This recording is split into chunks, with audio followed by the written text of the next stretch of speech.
mo free summary kopem se no kono bebo kan ho na ensema wodo abo anu no nyina no yemra emedi ho enkomo enfama medin the Miss Ruby Adams anopai they live on Facebook Kastle 90.3 FM Cape Coast Johnny show no ho like na share na fa comment bra major bra ken kan nyina enso to me the ama text message any WhatsApp message you know fafa 0244 743-143 0244-743-143 or text message and a WhatsApp message you know fafa hobra na making kind to me de ama yeberamu amanone transfers ne koso deals baso na for the past 1 week ni and Osman abaka one of the craziest dealer Yababa witness wa hanum say Sunderland Echo sign Granit Xhaka from Leverkusen. Now with Leverkusen na wo Champions League. But Granit Xhaka ni de ono kwani ne wa hu. Ene ne watene de ABS wa che nti o se ofi Leverkusen na kwaje on Sunderland. Deal na wi ana de ho sab ne beba. Joao Felix to Saudi Arabia. Ko join Ronaldo no. E ho sab no etise ye de beba. Samson na Luis Diaz to Bayern Munich no so no komo no ewie say ni nyina no de ba any all other transfer stories Chelsea Javi Simons no eno so ko say enra no pobebu side Gianluigi Donnarumma na enra after the show na I was reading about it ene nkofo ni abrepa Saudi for no nya no mo pay from PSG ene some clubs bi a omu nyina surround Gianluigi Donnarumma no details ye de baba e wodwumadi som neno as Zlatan Ibrahimovic akasa afa na 10 jesia yede ama Lamine Yamal no was too early was nka basa for twen e bi a 3 years time na nkomo de jesi no de ama Lamine Yamal akora no age awie dia na se ye beye I was say o she na we 24 on the field of play I want some no ye de baba pre-season games no koso preparations say omo Japan no ne ade ni na USA no omo airborne pre-season games ni na no yede ebeba including some interesting foreign stories no FKK eba no be boy chi etumi edi ama ye befie efisem no hanum a ye ba bebie so etumi edi ama wo ene national teams no ibu onu mo coaches no reshuffle na ka wo mo intinei Dr. Prosper Nate Ogum Dr. Prosper Nateogum, former Kumasi Asante Kodoko coach, no, ya man national team job, under 17, and ya dashe coach Nensa. The baby was Makam, na from poor Manson sono. Gold Stars coach and ya jinam under 17 and 7 no, or no sono, and won't come on, yabeshe, I will show you so. Any house for any be a drop. Report be by. Say Golden Cakes coach, you know. Oh, Baba Hat assistant coach. Don't go for ball on bonnie the on seven assistant coach. But my heart, I didn't know when he has a different team. Aboni Dean said on assistant coach. Now, do you buy and go was yay? That's a promise in the beginning. The more dear more chrome her. You better say, come on, or say, coach, you know, baby, I'll crawl in the host, baby, about I would make so Black Queens of Ghana, Bellandi, and run no details the way children say. Na Nigeria for moje afko kodru no president ne say $100,000 what the ma player bia $100,000 e man obi aje ene Ghana so ye de ne say na afko no po mu wini ye no e man no omunya say ene ma obi $100,000 no sankomo yi ye bedi bi e will show you so ora keto kwekwa kasafe ne man no performance ne ho and going forward no okasa for woni nyane de betudwa to me eje amount with some transfer stories abepiem wo man Ghana mu some interesting stories and hey players omo to mo ho adu yese mo am yesa ne munyai because emwa we awudu Isaka advisor wo diaba players no ye be start season kofo be start aton kofo adu wow yonko player wutu na duo because more fighting for a position no ekoso ba bi bebre osenya de a ebeboa sankomo ye bedi bi enso ewo dwumadi so this and many more free eba Yaboa no on the show, but on 7 with Jumedi. So once again, we didn't add a miss. Ruby Adams, and a Tuesday, July, Boston, and that toss Eduonu and Kono. Ya Quaman on an offense, Mefke Kaboa no.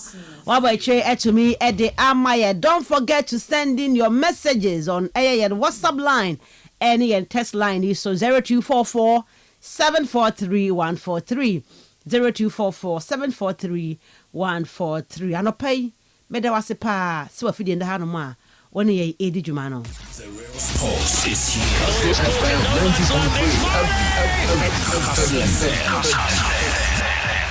The Sports King. Mama fast dan fama ya boafo anopay wo maso ya sena so ye de brewo 31st Herbal Clinic eye specialist omo se eba na ni hu yade bia no a fa bedan wo mo mbebo ye papa petu ase de ma anopay wo de hie bi ananka se wa na wo ti a wani ni hu ade ye bibi yes wani no so wani ekokọ odo wani poka wani odo nsa ka wani kosua no a na ye wo ya any eye problem bia no Faberdan 31st Herbal Clinic omabeboa wo mo man kesim school kesim opposite Ayefro Junction okwa asim fo so mo fosu kro mo ben Presby Church no ena afa aguna so edo mo bypass in Kubem ho a oba Cape Coast and ma Kastle FM yenim he ya koko depo nche he ya brahano doctor ho no mo a obehwe wani hu yade no ede ama wo bibia ni afra ho mai 0559 999543 0559 999543 ofra Dr. Ebeje was so 31st Herbal Clinic almost Sarah Day ene yaresafo na Mensah so kai wo say game park chop ya gudie ye di petika gu ebotom ti dibi fa phone no never star 946 hash star 946 hash bonus CCA numbers 1 to 36 choose bako first cut to achi fa draw ni mu draw ni bas na ma ni ba outside usika no ye bo ho ma usa empre aduonu nsia kopem empre aduasa 26 to 30 times umpe we na pedai dia go ni bi we the simple game crowd star 946 has 1 to 36 ma choose one number ma peska kakra bi dia to achi dia ko draw ni ba na ma ni ba bonti no medisika we the simple di bi ye papa draw no live on game park and I say Game TV on Facebook and Instagram no obenya bi enso no etomi ahwe kayo cool chop promo no eguswa ekoso ye boho ama 30 times oko animpa ye draw no 3 times daily wo dey play 2 out of 3 no obenya 2 Ghana cedis free to play more and win more on Game Park Cool Shop. Borrow more high-sense showrooms across the nation. Cordial quality electronic appliances, super TV, refrigerator, gas cooker, electric cooker, washing machines, smartphones, sound system, kettle, iron, blender, toasters, juicers.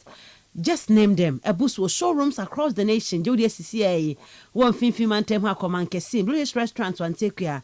Cordial high sense products. Omo Ghana fana ha bebia Kumasi Nkran takwa de takwa oboase kofodua sunyane techima ntamalena fe hoho no high sense ewo ho. Omodi akọ omoni mane papa efe entwe enyam kanea no ene bo no ewo from free 0302 55 0000 0302 55 0000 high sense everyday prices for everyday people. Lonat malaria do to malaria say malaria ya yade ekum nipa enunti bo ho ban fa free ho na neyi wa nhwe hu ye na yade ne bi kokochew na wantumi antu ase a ebe ha wadwen betumi do akowom entu nya bi atu ase prekon enti malaria ya mo wa ne bi aba mogani mu a konyenya o test ne hwe yenya ye pa ne hu sampa wo suspicion ne no kre malaria mo ani bo mogani mu a edro ba ko pe edro number 1 lonat gbcc mofra no mpanyifo no ebetu ase achimi edi ama available in enough pharmaceutical shops kona feje wo de cc emo into malaria na say entumi emfa ema yebakwa ama no ne ensem no ye ne nyina edi eba ebodwumadi so ne mom se no so mame say too much money promo no on Telecel na ekoso too much money promo on Telecel. Omadia na fa ho Telecel busia no ye mu bi wono mo a ye calls pa ye hu su so ye calls ye bia ye nam internet ne so ye hia data until we airtime with data no 5 cedis going unya kwanya I get into the draw daily no ye cheche 100 Ghana mo bi anya bi 100 Ghana no Jody obi anya de 100 Ghana obi 100 Ghana de ma de bia weekly no 20,000 cedis ne de ato wo say ye be che ama wanya wo de 20,000 no wo benya bia di me no kase nya 23 lucky winners o menya 20,000 bia di o 20,000 nipa 23 and enya bia di 100 Ghana de o mo bro 10,000 po na grand prize ne 1.2 million what wa trending wa we calls wa wo sora wonam TikTok ni Facebook ni ade no akonya na ba fa ho bottle se abusua no nanya sika no bi edi *500# *500# ana same but mo dey Play Store and App Store na download the Telecel Play app no benya kwanya I get into the draw na fesi ka abebu so a Telecel for chiche no on so set me account with the Telecel are connecting energy te be call enkrofo aman so ensem no ye de ba ma menya message no transfers no unkomo wo ho ne say wo expect transfer bi a won san kan ye team no so far no deals net to say team na wo support no out for Chelsea there yeah easy o Chelsea no there nim ho no ne ma ye finfin no so ye kire ho no as a chon as enkrofo hwe say Chaloba no mo ne Levi Cowell mo tossing Adarabaya mo wachi ho no se eba ya na keepers no as a goalkeeper no for peba could be a count ade o team no so far transfer no hu ne ma say o person onya update bi on a transfer bi afa deal ne fa ho koma ne bra player bi na o hese obe make a move bi afa message ne bra and all other issues relating to the transfers no send in your message Dr. Ogum enya under 17 me management no kwa kwaye hu ne say this and many more $100,000 yadema each player our Nigeria ma national team no winning AFCON no Ghana so yema yen say hon come ni na yede ba The real pulse is here. Neuer's caught in no man's land. It's Marley! Kastle FM. The Sports King. I got my power, I got experience, I got do everything too much. Any old man who want to challenge me, hey, I'm okay here. This is my national flag. I'm proud of it. And I'm proud of Africa. Oh, you know, man, I'm too bad, baby.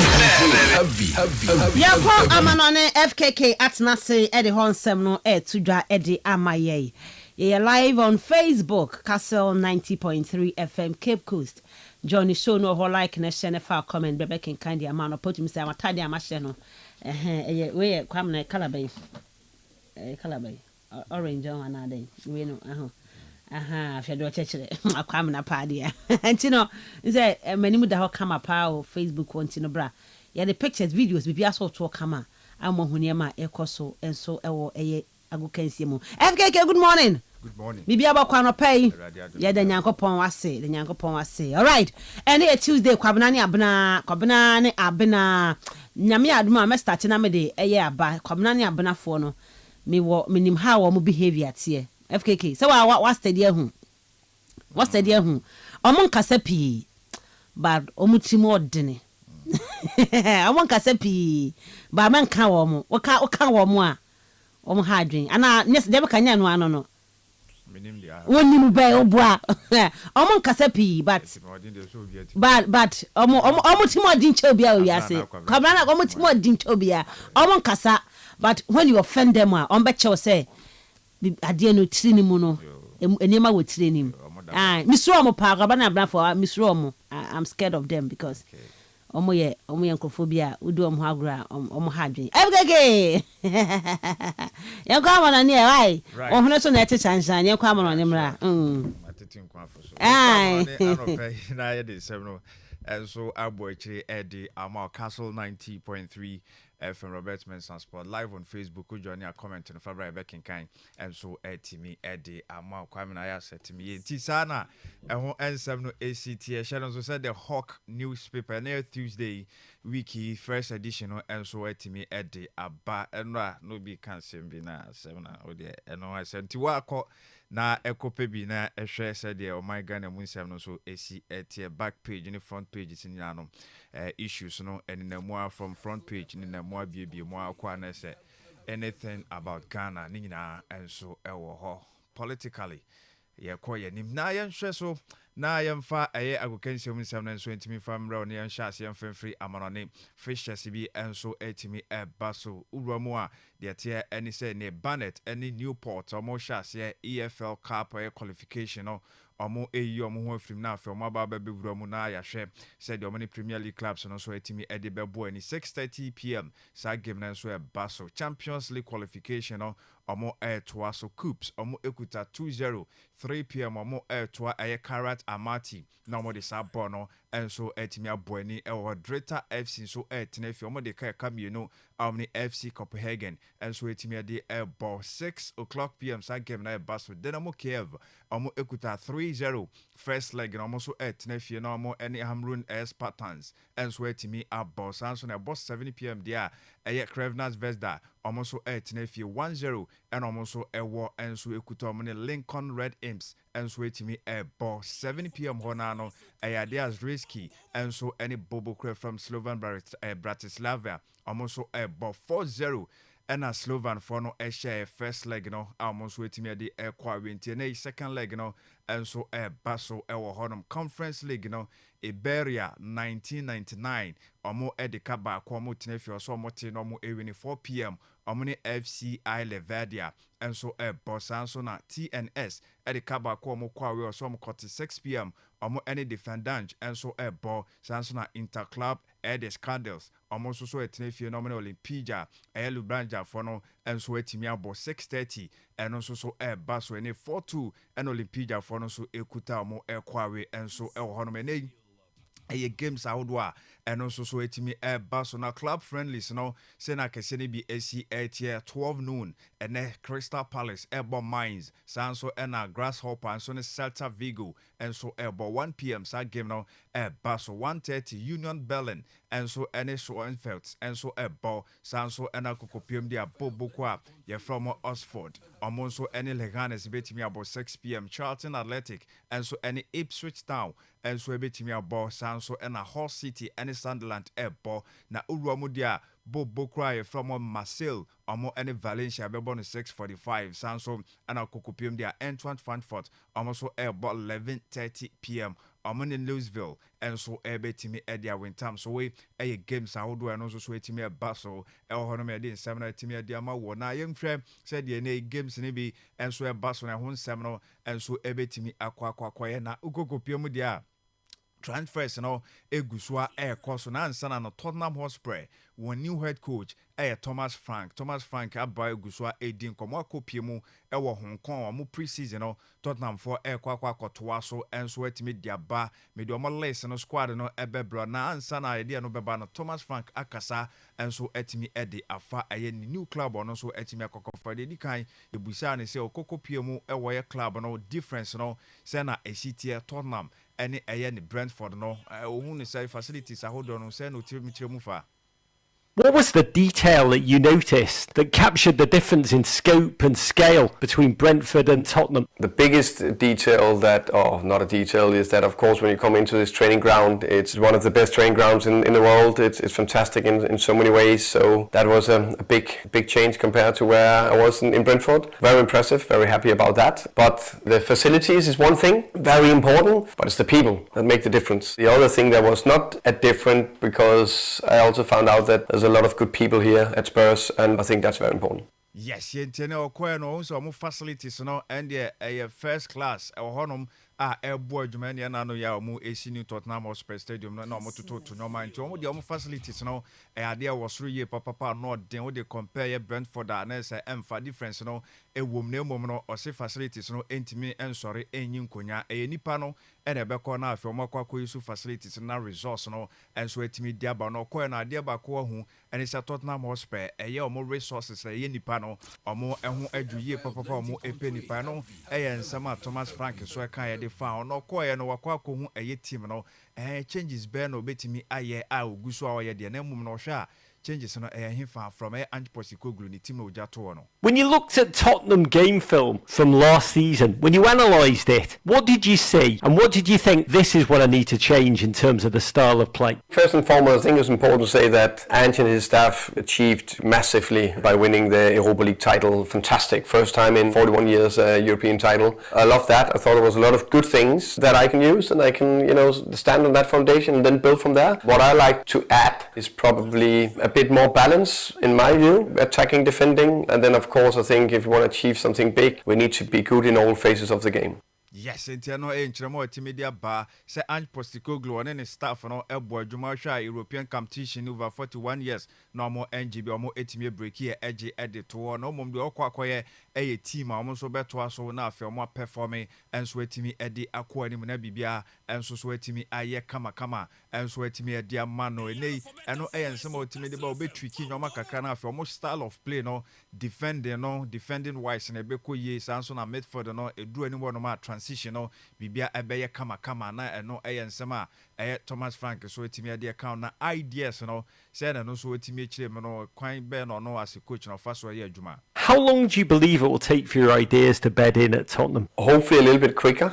It would be nice not to test the surrounding in the same way. Football is the most random game in the world. We all know that. There's so many factors that influence the game, but it's about go all in with the ideas I have, believe in them, constantly develop them, adjust them, correct them, feed the messages into the players and stay on track, and then that will hopefully over time give success. That's so far touch wood been part of the success no matter where I've been at a good level, and then if you have that little bit of margins which magic can happen because you can do all the right thing and then you just miss that little bit where it's inside the post 5 games in a row and then is maybe out. Yes, it's any ideas no players no the be room na Africa kra omo enso etimi edia ye adwuma na say be fan tem dia man no eno ohwe say be ye quick enso etimi dia man sense call Brentford no be the first season no the first 2 empo the first 10 games no na we win mu 2 pe na enwotwe no aye nye nkugo nkwa na ohwe say Tottenham de ebe fantem enso etimi dia man no say ebe ya enu so enyoma konkan etimi dia man ni ideas no wetimi dia ye adwuma che na afi eno so etimi atena no ye nchirema Thomas Frank so etimi de by whom in son Arbantia no akano ye ni season summer ye twemu a na say wo hwe ye bon last season ni we are 2025-2026 na the contract no IND Arbantia no okan wadies one I say yes. I think first and foremost as you say Song's legacy here is remarkable. Fantastic player, been fantastic player for Tottenham. He is a fantastic player for Tottenham. I see a player that can play a very good role here in next season. So he's come in, very good mindset, trained very hard, very well, pushed the players, so I'm excited about it. Yeah, you're excited about saying human son so etna na fe wo hwa branch na oba bobo no mu ache be mpo 10 years ni and or titi club no ma kind of 1 season now ogidie sa branch na experience awanya no ebetimi aboa ne team ni ye pantene or excited so on his son and so ye adwuma e wo ho no me no ye nsema no so etimi dia ba George Abbott wo hwa ono ekan ne squad list no ho sanso na Brandon Austin Kobe Rodrigo Bentancur and so toaso wo mu Lucas Beval and so enya kwanya Kobe sanso na Evans Bissouma ebo erom arantia ye fe na ye Honai Belford and also toaso erom bi or Kevin Danso eshem wo honom Ben Davis Jamie Donley and so Kobe sanso na Archie Gray be friend Gray ni nyina no koye nim Luca Ganta ebo erom sanso na Brennan Johnson my man and also etomu ewo Antonin Kinski and so eburo Mohammed Kudus and so Kobe Samson Abrantia Fene Will Lanshe and also James Madison Watono into a squad and Wilson Adobet and so and I say Odobet and so to Pedro Peru or so among for so be movie free club nemo no or can squad and one also so Richarlison Kobe Christian Romero Sanso and Abrantia Fene Papi Matasa Dominic Solanke Human Son Kobe Abrantia Fene Jet Springs Matthias Stell and so Kobe Sansona Mickey Van de Ven and so Romoa one goalkeeper Guillermo Vicario and also so Kobe one man Luka Vuskovic and also so Kobe and finally young men Hyoke and also so Kobe and squad or medical copy of Hong Kong now from almost summer tono ɔmo atoa so na pre-season no ne nyinaa no so ɛwurewure mu wɔ no ma Tottenham Hotspur ɔmo nso ɛho nsɛm no saa na esi ɛteɛ ɛnso ɛwɔ na email ɛyɛ Hesky nso so ɛtumi abɔ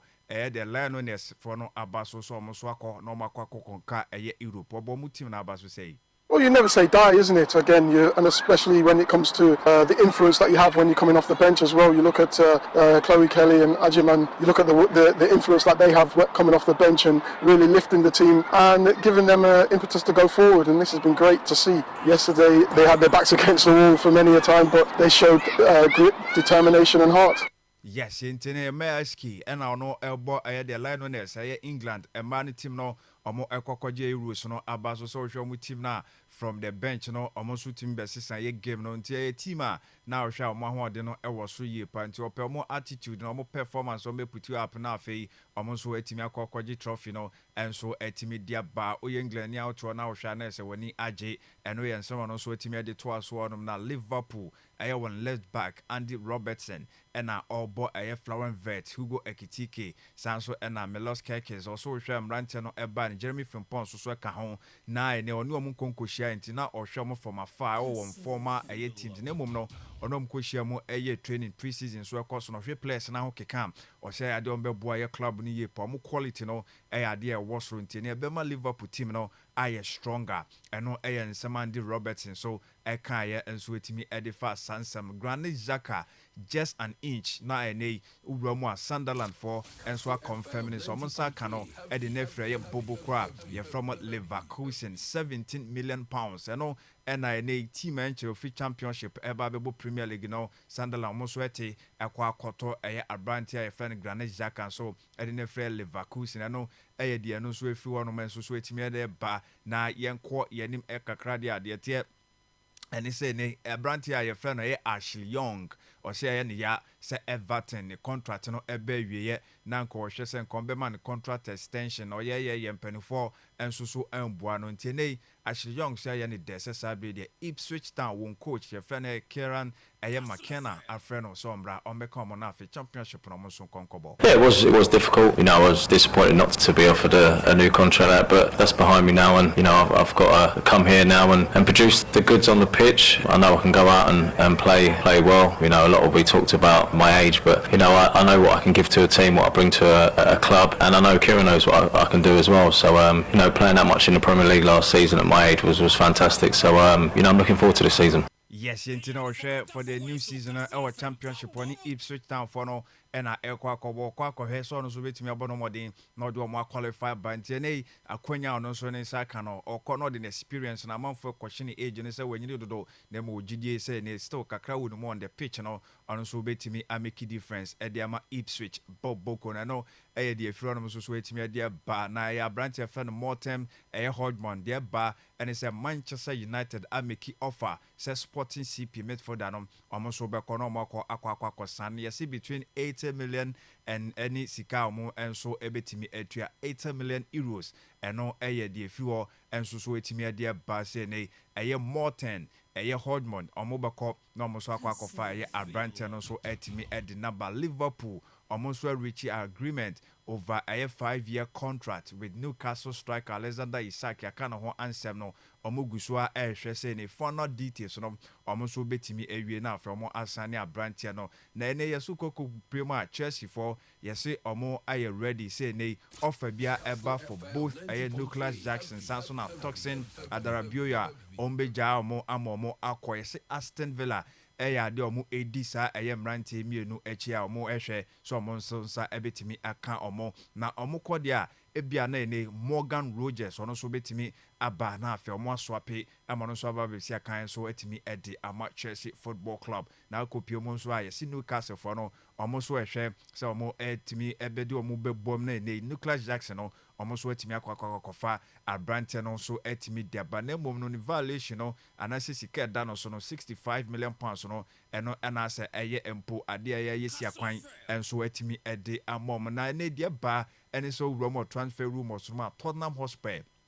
Yes, so my target Madrid won bag and I say won win one winger abrante friend Rodrigo go say ne abrante no say who me son said any feature no esi edu no omo e wo gidie say bi omo emma no contract extension tie ne Rodrigo go sebeba ababa replace no tie ne Rodrigo goes ne hon 7 no sa na esi tie ne bom no 90 million pounds no arse no so eya esi akwan e dia mato na omo say no podie ko betimi ne Madrid for edi nkomo ama mo ahu kwan on befa san so many Madrid mo good relationship ne mo ma brand ni sika obeje no afibia no 10 million euros no eno na so mo say asa no odintie no eno mo ehwe sa brand on be consider so on be ko akwa fana no enso e die free honom enso etimi ba rumors na mo say Arsenal for omo akora we 15 years e na enche ya oyi nani no mass don man no yesi ne Madrid for enso so ehwe enso ehwe brand no Kinley say no so metimi akọ na omo akwa fana no ensem ahodo a eno so free honom so etimi ade ba na ensem ni bi ne yesi Barcelona for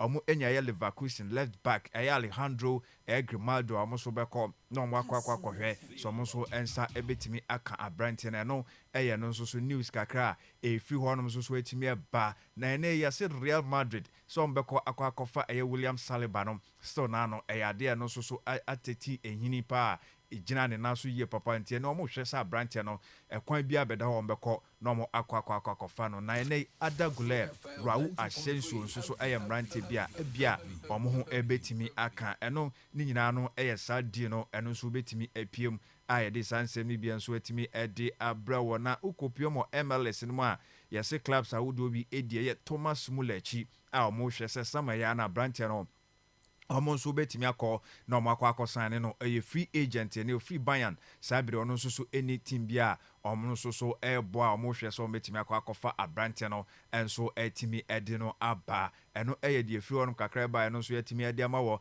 na yenko yanim kakra na yenhwe ensem enso etimi mfemfre no Simon Jordan enso so akasa ede afa ensem bebro ne me oso hwe abrante na fe na Max Dawson Dorman na onimbo ne bo na so yide no na so consistent o man ni ni age no e form ne bo na obo no betimi aba ba ese Lamine Yamal eno football de ama Arsenal wonder kid no sa branch no nani age no ye papa kwan ofa so no so ebobo no onani age ne quality no ho na ono awie no na wakasa dia fa branch e friend Morgan Gibbs White sa branch no gidi se ni owner ye friend Evangelos Marinakis no papa na embra mugina pitch side no mo interview no wo hwe ne kasa na no ene push Gibbs White manage team so standing the contract no dia mom. Sure, and good for him for saying it. I actually quite like the idea of him stood there because there's many a time I've sat with players or with managers and agreed something and then watch them go and do a press conference and I said, that's not what I said for you to say. I remember Steve Bruce saying, I'm going to stay at Palace and someone asked him, are you happy at Palace? Well, I'm the Crystal Palace manager until someone tells me something different. That's not what we discussed, Brucey. We discussed that you were. Anyway, the fact that he stood there and intimidated the hell out of the player actually controlled the narrative. Look, I would imagine, Marinakis is a strong character, like him or loathe him, and some of the things I think about him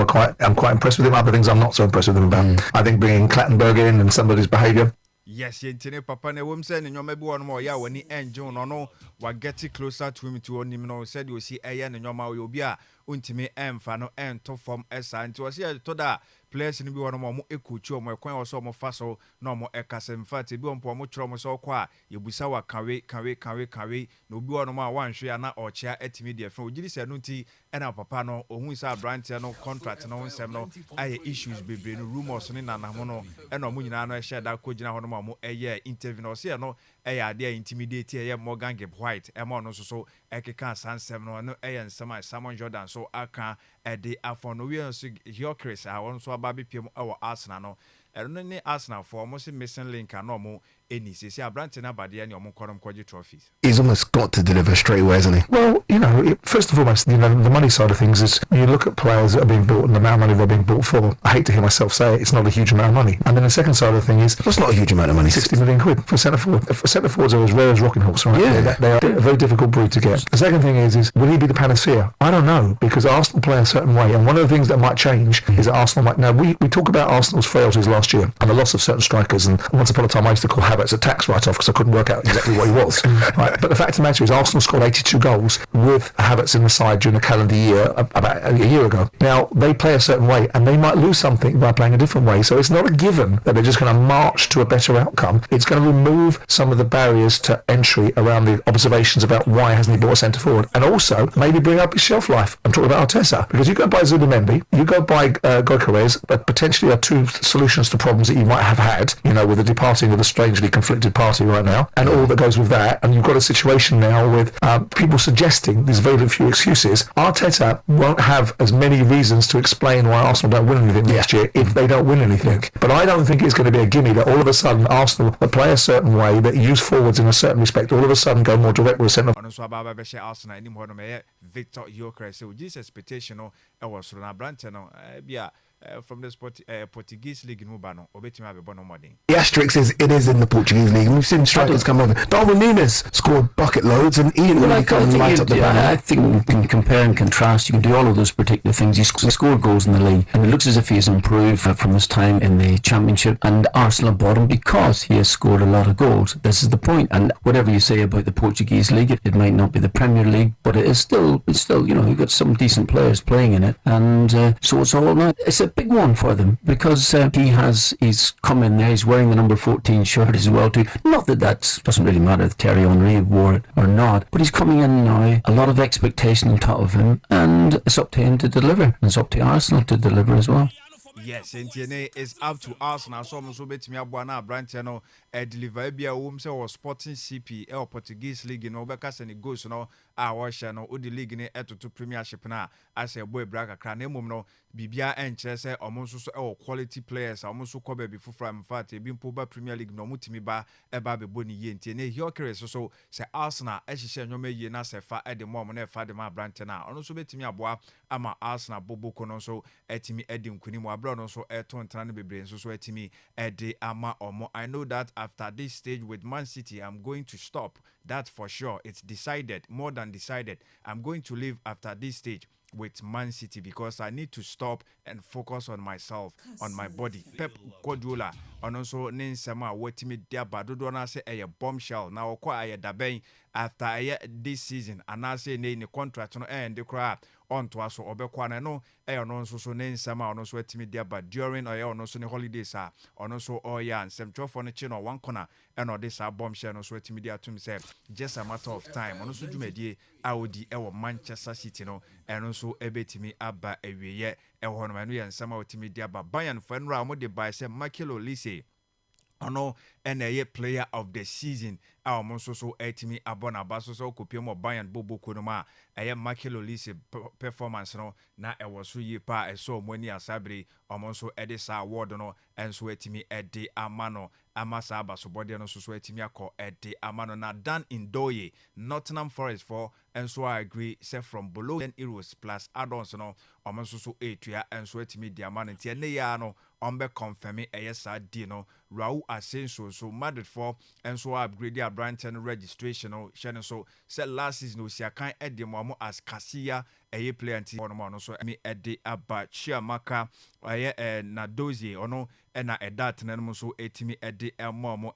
Karabo ono ebo ruamu ewo Portia Boache enso etimi ebo ewuram sanso na Bambanani enso so etimi ebo ruamu Michel Alozie ono so eka ho back four no sana esie kwa midfield 3 no de tie ene se Chislani back ono Morocco no enso etimi all time enso Ike Casillas ena eda atenanemu enso etimi dia mo Roberto Carlos ebebo left back Paulo Maldini bo center back on sanso ena Cafu enso so from Brazil ebebo right back no midfield 3 no Johan Cruyff on Zinedine Zidane sanso ena Diego Armando Maradona mo enebo up front no Cristiano Ronaldo Pele Lionel Andre Messi omo ene mpo mo greatest 11 of all time and we according to score 90 almost the omonso etimidia ba manfo ahase enso etitinesre ene abasa enso ewonoma yenso abo ekire dia baba sumo CFKK we da say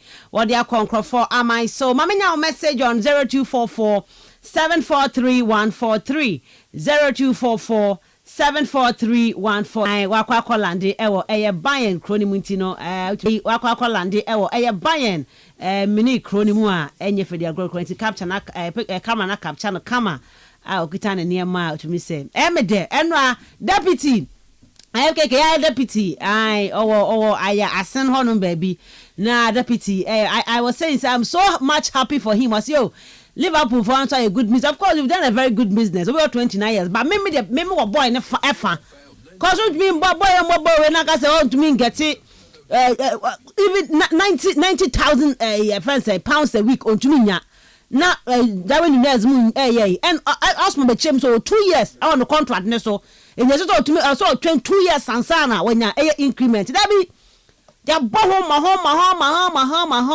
home Osman good morning Miss obete pay nyame ya wado no be banasa odi sekatwitwi de brewa empupu wuti ro empupu share na branyes ga na enyeska ai we da pa wa sekasem no kohi share I dey edwuma baby na obi ho ase FKK ai wo skapa o ka kra wonyi ni shini wo o ka so oni scampo kra onji wundi o da se who lifestyle wundi o da se who lifestyle you shini you Liverpool no kwa ni photo ntum ntobi ko for kaji wo no nya wona nam hadai no onu sikasem Philip Kapa na wa ahwe wo bibia ni ho muntum ndiska we transfer ye anika esa ye de yenkranhye ne se wakwa team a se bia wo compare e bia se Bayern na bro Liverpool su kakra I'm just saying e bia wo compare of course why ba the Champions League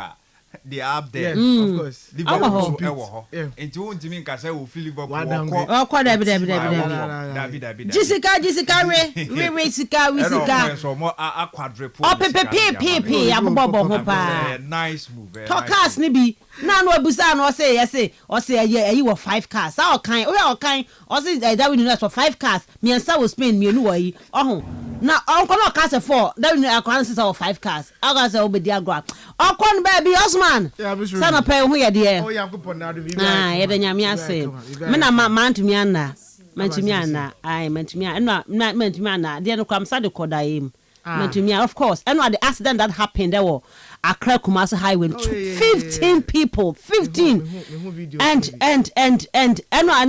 manite almost around 3 a.m. many ati mentuma na be na de chin gory accident it say and within was it last week here mu na menya Sadiq Adams Obama post Facebook or share obi post gentleman bi a nebusuafo ni bi okwa abrochire and obedru Ghana no ka chiri say ma bedru Ghana airport nti no me kwakofa bus sibi abakuma so say hey sa kwan we so okum nipa no me so memfa so kone kwatwa flight na fabra o check flight no na ya ofru kuma se kon kran 1008 okay me wa bus no so 150 on so nim say ono Ghana NFKK pepe ni na anya se pepe ska da bi ni fie ejo calculate on say da bi mefa bus na ko wan kan chi no fa bus no na me nko anka ba gabewu o se kuma se nkran kwan ni ho ba bia and de bia me ka Cape Coast enwa semba me ma fasa me nko nkran kuma se enko akrada ba me do on finfin ho ba bi and I know what I'm saying cars akese sa cars akese no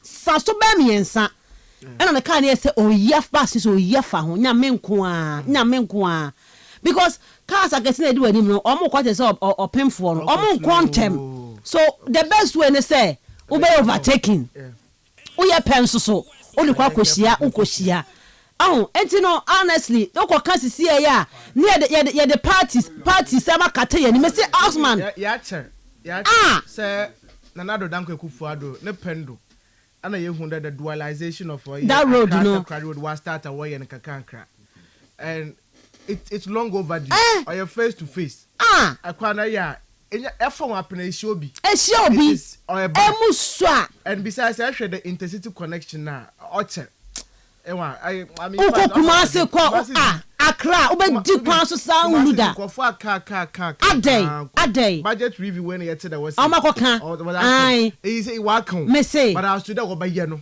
that is the me hu na me friends press like sit akwade kwan no so no ye baba be ye be ni two amount and o say omo be ye no eno ni asem no adwen Osman na asem Morocco ye yi na ye nuanu bi ko Morocco for AFCON my AFCON ye yi Rabadu to say one of the cities no my goodness my akwanye nka possible the bottom at na Cape Coast nanka akwadwuma wa Accra na asan so apona be ba it's simple but if Chrome had a adwene ho enta tra ai apam ho hwe ukonya accident si adai ekwan akwa kwan mu so na wodi speed 12 people died here adai ukwa si ai na man for the politics akata many I'm saying my team say all the politics that we have been hearing from your politicians to benefit themselves. And you can't have a so much check boot. And the Premier League for because Omenya vote from them. Now me ko free SHS hwan no benya hwan wanya for ne enkwa no omutu aba no. Of course. Me ko first university for first year for here for hwan me ko university for university first year for age be mu f4 omutu aba nya yie enti no ye be statistics na say ye tumi ye free SHS ye tumi ye friends free university ye benya say university anu abatu no mo dwen ho abanu policies need to favor themselves because we are failing to plan. It's all my adwendwene nyina ye to abaye wie ya that attention ya the next election. No obi adwen ho typical example ye to abaye wie say ye nya 8 months input December na ye to abaye wie opposition party they are so much so obey elections obey sisi so abani wodo ori adwuma nkoche etumi check abani obey sisi sika ezina ere fanyefa eye ndan ye faare police yen ndan we all think how much me kuso me ko hu Unibank obi abeka menim no kro bia wo mu de ye ba say Unibank aban mo so o ma recover 60% and obi abeka say yes sir o say no kro bia nim enu 60%. Of course o say enu 60 FKK I minority no so ade no 60% na ma de o say ade no do 60%. So you can clearly see say ye penny for no adai ye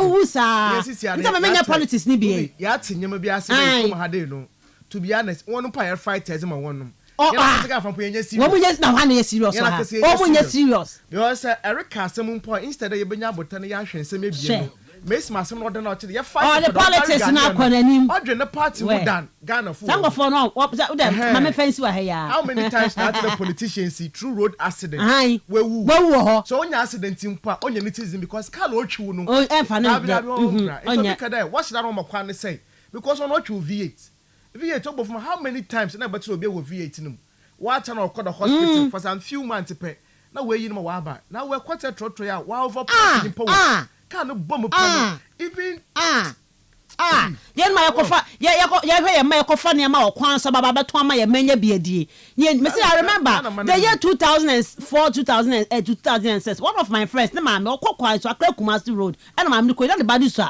FKK and ebe pem samre ye mpanyifo no ntumi ndwi hu se mutu kwan ko hu no aman hodo so Kumasi to Accra eliki two cities Cape Coast to Accra ekwan we enwa takwado to halum say empokwa kwan nye krai kwame na kwan me kwam otumi de ayi koba sisi ayi but you mo nwe ho say wasa mo ye policies awodo bia ye say a year of road uhu road bia ye say ye uhu hwe ne de nan koma sa ne ye drisika sika so okrom hanum say sika ebi wa ha ayan kwa amachi me de mantumi ana because I me ko hear video no and 15 people full tanker. You see, Ruby said, "Actual road accident, the lives of claim Okrum had." Yes. Now to compare, you know, today be a COVID impo, HIV. Aye. Road accident, Kunimpo Ghana. Statistics to Modia Bas. Who starts now from January to July? Nipo me road accident. Ofuka now yem show. Adai. All right, enti no. Ye mpanyi fo anu mo de Montana hosa no pamutie. Montana hosa na mo de. Ama Africa ko aso mu nsuo nyame nti no. Anka ye gasi omu nim say omu nsuo nyame because obebu akonta ho ye do man na hye wonsa. Ne mu hia no say aniama be benefit yourself. Ana mu guso amoye.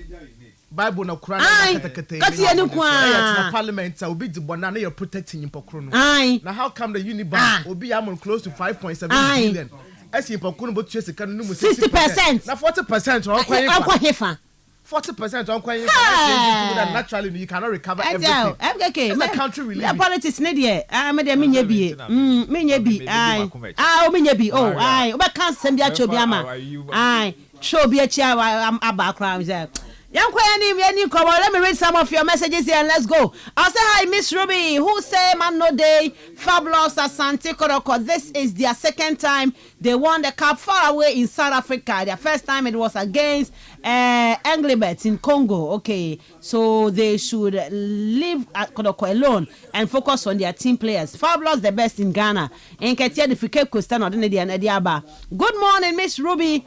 How are you doing? I hope by the grace of God you are doing great. My greetings goes to Iguafu 11 Wonders team, especially Neymar Jr. and Coach Mourinho. I need update from Chelsea.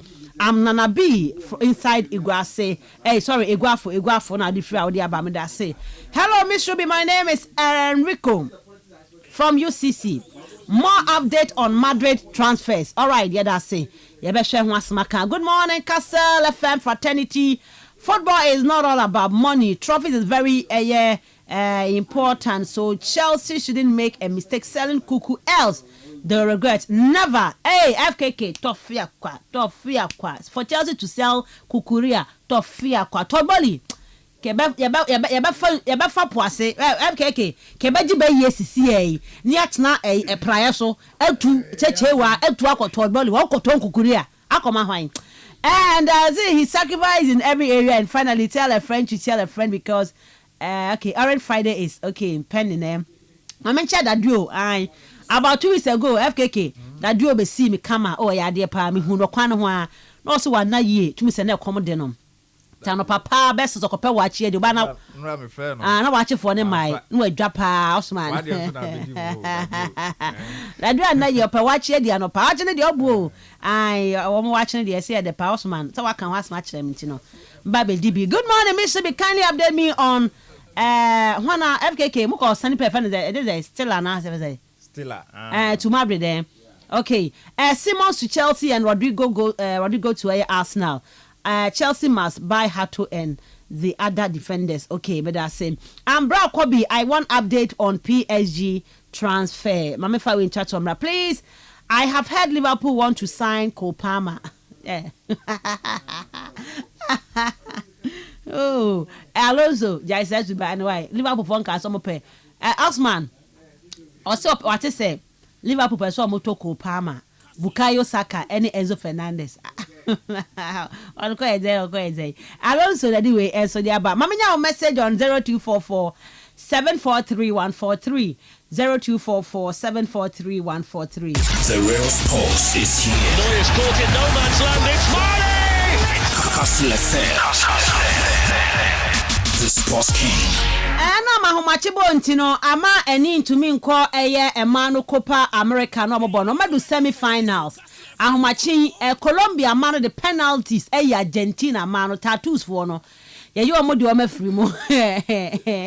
Ye you amodi o mafiri mu tino Argentina mano Colombia mano edi o musu nkunu FKK. Omo girl na friend sample Double Madrid no Linda Caicedo, yes, omugina mu omayi Argentina de afimunti na homachi na Uruguay na Brazil ebebonti na mame mata ne Brazil man no mu be hia Uruguay in the semi-finals na fe ba qualify akoshia Colombia in the finals. Last edition 2022 no it was Colombia Brazil final and Brazil win and now Colombia are back in the final. Hope you say Ombe to Argentina. Let's wait and see the before and so the aba. Now, just 10 minutes here Newcastle for the on my way Jesse the aba. Green, fair. The Jesse is nice. Osman so the extra. We to Jesse be but me am tell the miniska me to Jesse ba kumpo. Ntino no man ka Osman mom na. Obet me say the KG no ba adwuma. Jesse nko na KG say. Anamu huye. Debia Jesse nko onim KG way. Onim team ba just nimpo ko be say just team ba na show just show onim team ko just impo awo she enso she no ye no e wa ha fa ma ye she bi na wo na wo she che say also as KG way entino just is ne ba na ever kama o say na e movie a wa sha she na ade o ba she na ade all right as I say to one sharp Why Kawahama? Do I send an idea? Monday or share Madu that way just Tuesday no I send Liverpool home just Wednesday no I Chelsea Chelsea won't Mount was at Chelsea. Okay, crazy. Yeah, Osman. Yeah, we man on same room near din come on. Mama Kate here for send the message baba on 0244 743 143 0244 743 143. For message ne bribe back in kind will show no sweat to me at the amount. I said good man Mr. B why in Cape Coast will I get Jesse to buy? Oh, open Jesse buy catch a me biama why? Menya biama come on, menya biama. All right, that's man. Yeah, Miss Ruby. Young Quaman on same way. All right, Mr. Mamman, that's an power with you now. It's safe no yash phone in na. And the power is a special day to an permission from create program no. Now I will say be a 8 program able to na ko Facebook na enya show ni bi ne tum na hwe. Ekwa kroma de yen kan dwen nenum e quality visuals na ahade na ekwa benya bi ho no te ekwa benya pictures videos ni bi and sound so no me very clear ho no so tum na nya bi na hwe nti remo Facebook na wo search box no bo Kastle 90.3 Cape Coast eboshima and like your page na afi share na ma wunye so wo baby no so onye bi na on share na ma comment so mbra na yema show no onye interactive ho no and am na ye yema show no be Ruby anopa we stories in the door soon. You better remove via various teams in na years in Komo kakra. Na obi the message about PSG one transfers. Na PSG so far no years one Komo kakra there as it stands now. Say actually one team na, but now one argument when the team near complete. But the last time na years in Komo na year if you look at the PSG team now, the starting 11 say this one no man. Mostly the other players are watching a bench, especially from the defensive aspect, and after the next first team goalkeeper. Of course, the midfield in the camp now. The kind of players I expected there was it that much changes was the team. Yeah, entire in we are now, but in the absence of the the Ecuadorian defender, no. Isn't asking for the black guy. No? William Pacho. Pacho. Ofimuna Barado Bay. No. What was the difference? In the absence of Ashraf Hakimi, Nuno Mendes, no one of Bob Bono. So that means the new PSG as a team, they need to make sure they over to will build up a squad that next season be able to will dominate. But for what Chelsea say in the FIFA Club World Cup, next season most of the teams, will do their best today. Or employ the tactics that Chelsea will you see now was a Juma. So they need to build up a new team. I was a bit Juma. Now, so actually PSG goalkeeper about the team no wasn't but to na was you were Donnarumma. And since signing from AC Milan for £35 million, I bring to no beno. And wasn't going to show you power honum. Milano from boy in the wash. Now sometimes I bravo no Ruby. Obino somebody be about chat ne ex another be an part in the bino. That's how I for the mean Pacona. Don't expect him Pacuna but the Musubano or Bessesa. Last season by far. So you remember Europa, one of the best goalkeepers are young who won in the course of the season now. I bring it out from a year Donnarumma, no can be pa. Say why a Champions League, another the European awards, That's the best goalkeeper. I wouldn't be surprised or honor. But Ruby Ekas and Opawe and I bring it what kind of 12 months left on his contract. Okay. I bring it not in Trinidad. Now information pa you're picking in there. I bring it your club names in Commode. Oh yeah, and one day as a club, you have a Champions League year. Your career, it's all about Sikasem and a player seven over Windsor. But no goalkeeper no on tennis no corner. I want to pose on your problem. But the question that when was the last time you wound a goalkeeper do quite a ballon d'or nibi. Me in fact, me carry the last time be received corner. But even though I feel so or deserve to actually bonus in the day, that particular conversation you finding can want more money. No so page of no good wash a day. Obotum na we in basic income. And the contractor was a man assistance now Ruby on signing. Now yeah, today the agency know they are looking for suitors.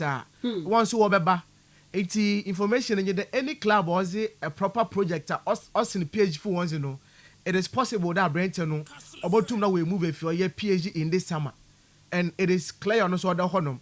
And our assistance now I think about 3 clubs and I will to know where you win him from England. Yeah, to the Chelsea for they are hovering around the deal. Once we always in command, there's a possibility if all things being equal. So I bring about the transfer market in the they would want to try to my sign on a rumor.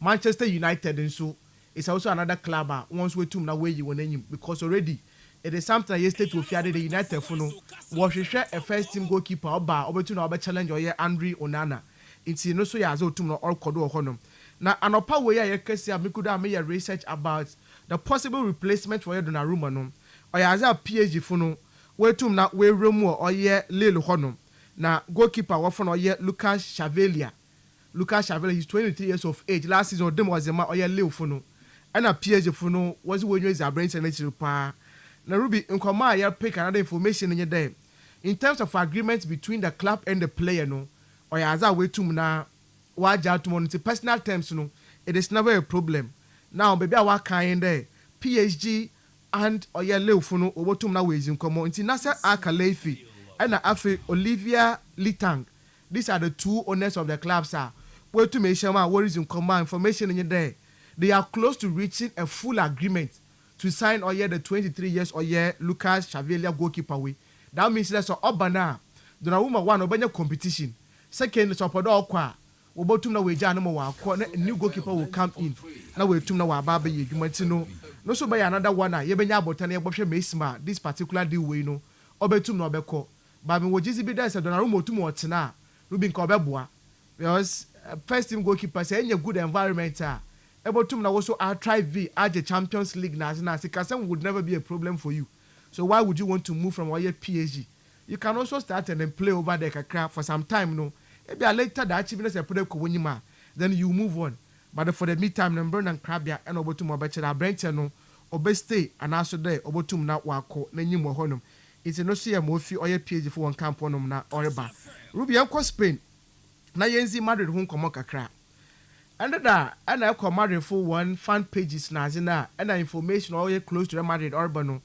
Ya today coach Xabi Alonso work with Florentina Perez or Inez in Commode say obey ya na there this summer we no they would need another center back view. Now we turn about augmenting Kaina or Honomono.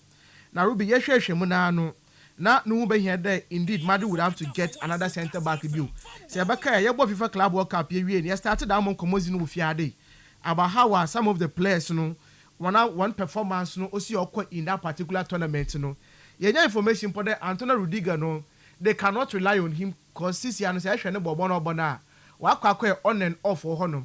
On a good day he's a very top player and some days we are expected there obotum no obeyi ne ho na ball no wa bon ye no aya na olaka kakra honum. And it is normal because in terms of age, you know, Abrento no goda origin konim 32 years of age.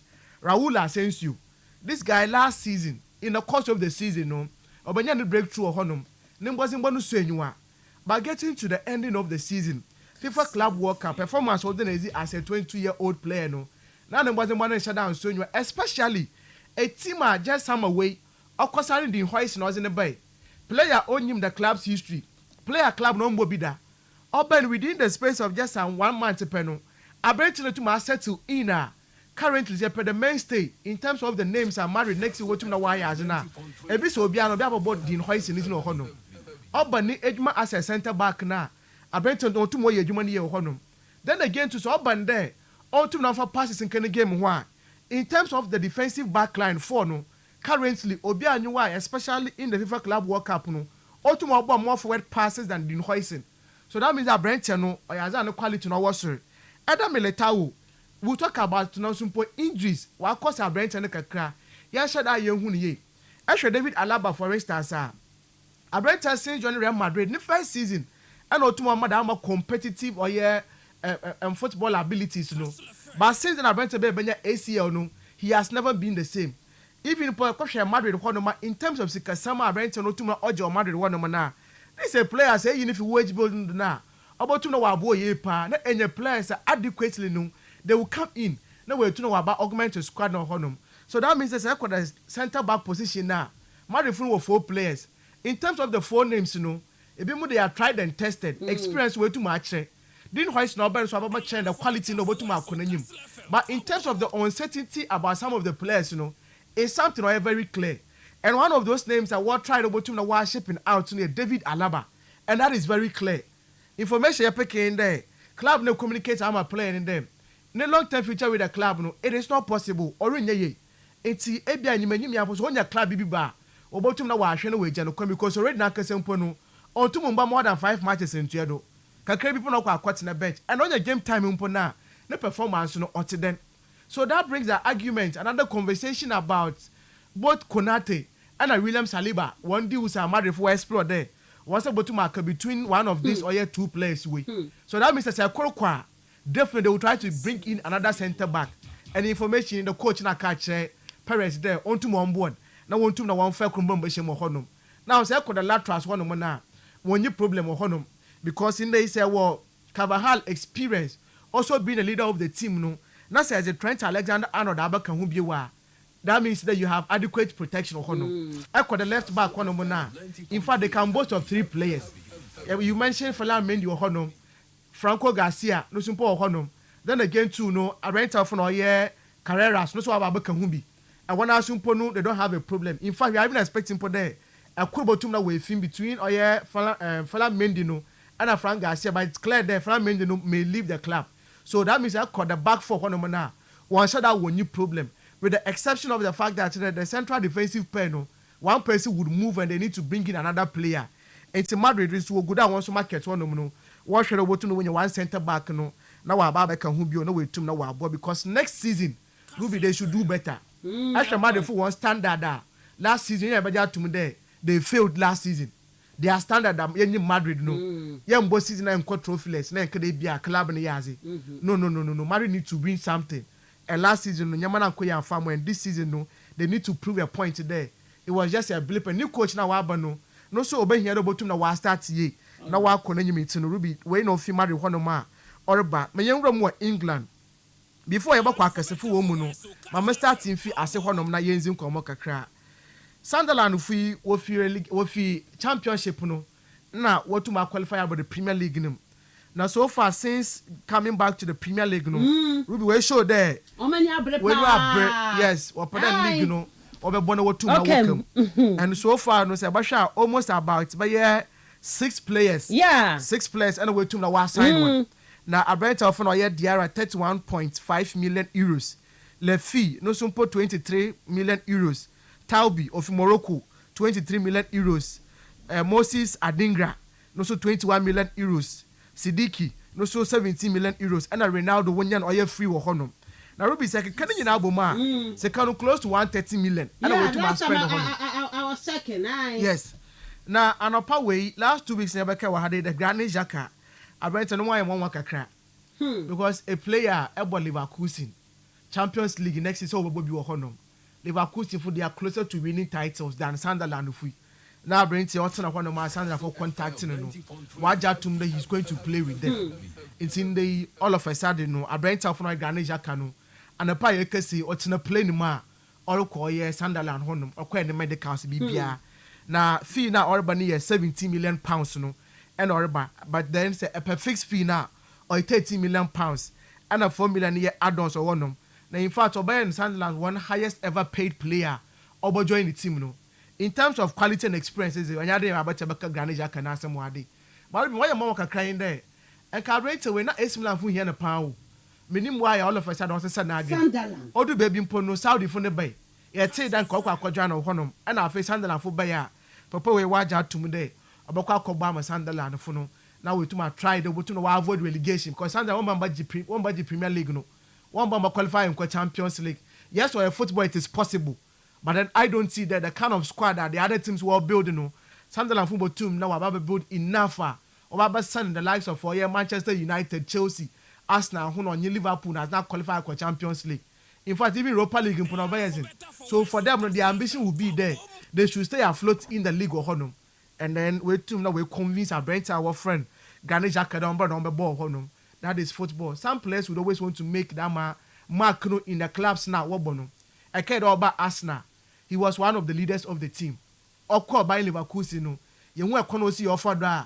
Oko a leader on the field of play. Kwa one first ever Bundesliga trophy no. What to more that season wako unbeaten or honor. And all yeah those players now boy mo to achieve with am fit no. Almost all of them no. Obiare if you wako.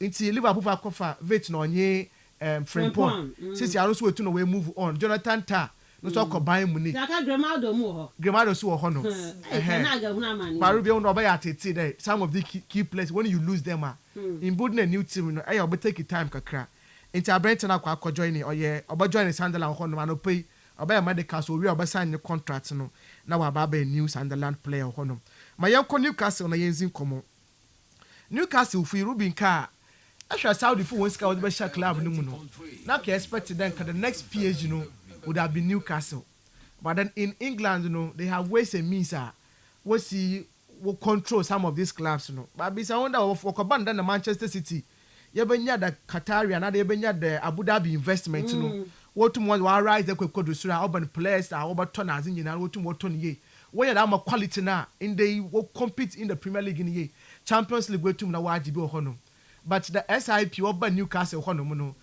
why ya Amanda Stadium no kofo no in fact all the baby na you the ambition of the club hono but some away make some nyama way si wa cause I'm a Newcastle no I don't know how people are going to perceive their project but then it's one of those things and upper way the Abraham for Aaron Ramsdale former Arsenal goalkeeper and a former Southampton goalkeeper Ayaza Newcastle for no when you Brentford is in Koma Kwechipa was the loan offer no and I was a comma or yes Southampton from there and come on or yeah a high loan fee so in a region of about £5 million or 10 million no and Brentford number signing from Newcastle now over one season in year then the option to buy close no was that Shemo Hodom na we was sign a Brentford no but Southampton for no they are looking for them permanently no ever sign the player where yeah get him once and for all no they don't want him to be part of their books bill so that once a new project are over here no we tum na why ni no wa mo honum this player way Aaron Ramsdale he's a very good goalkeeper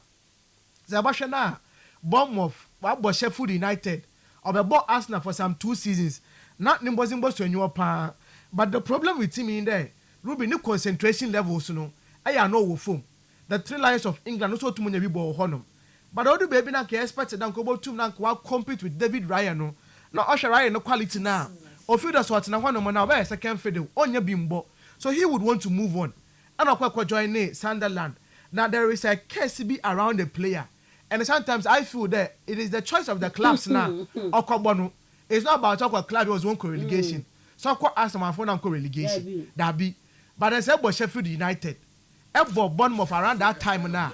Ebo Southampton now. These are clubs that will be on any day no.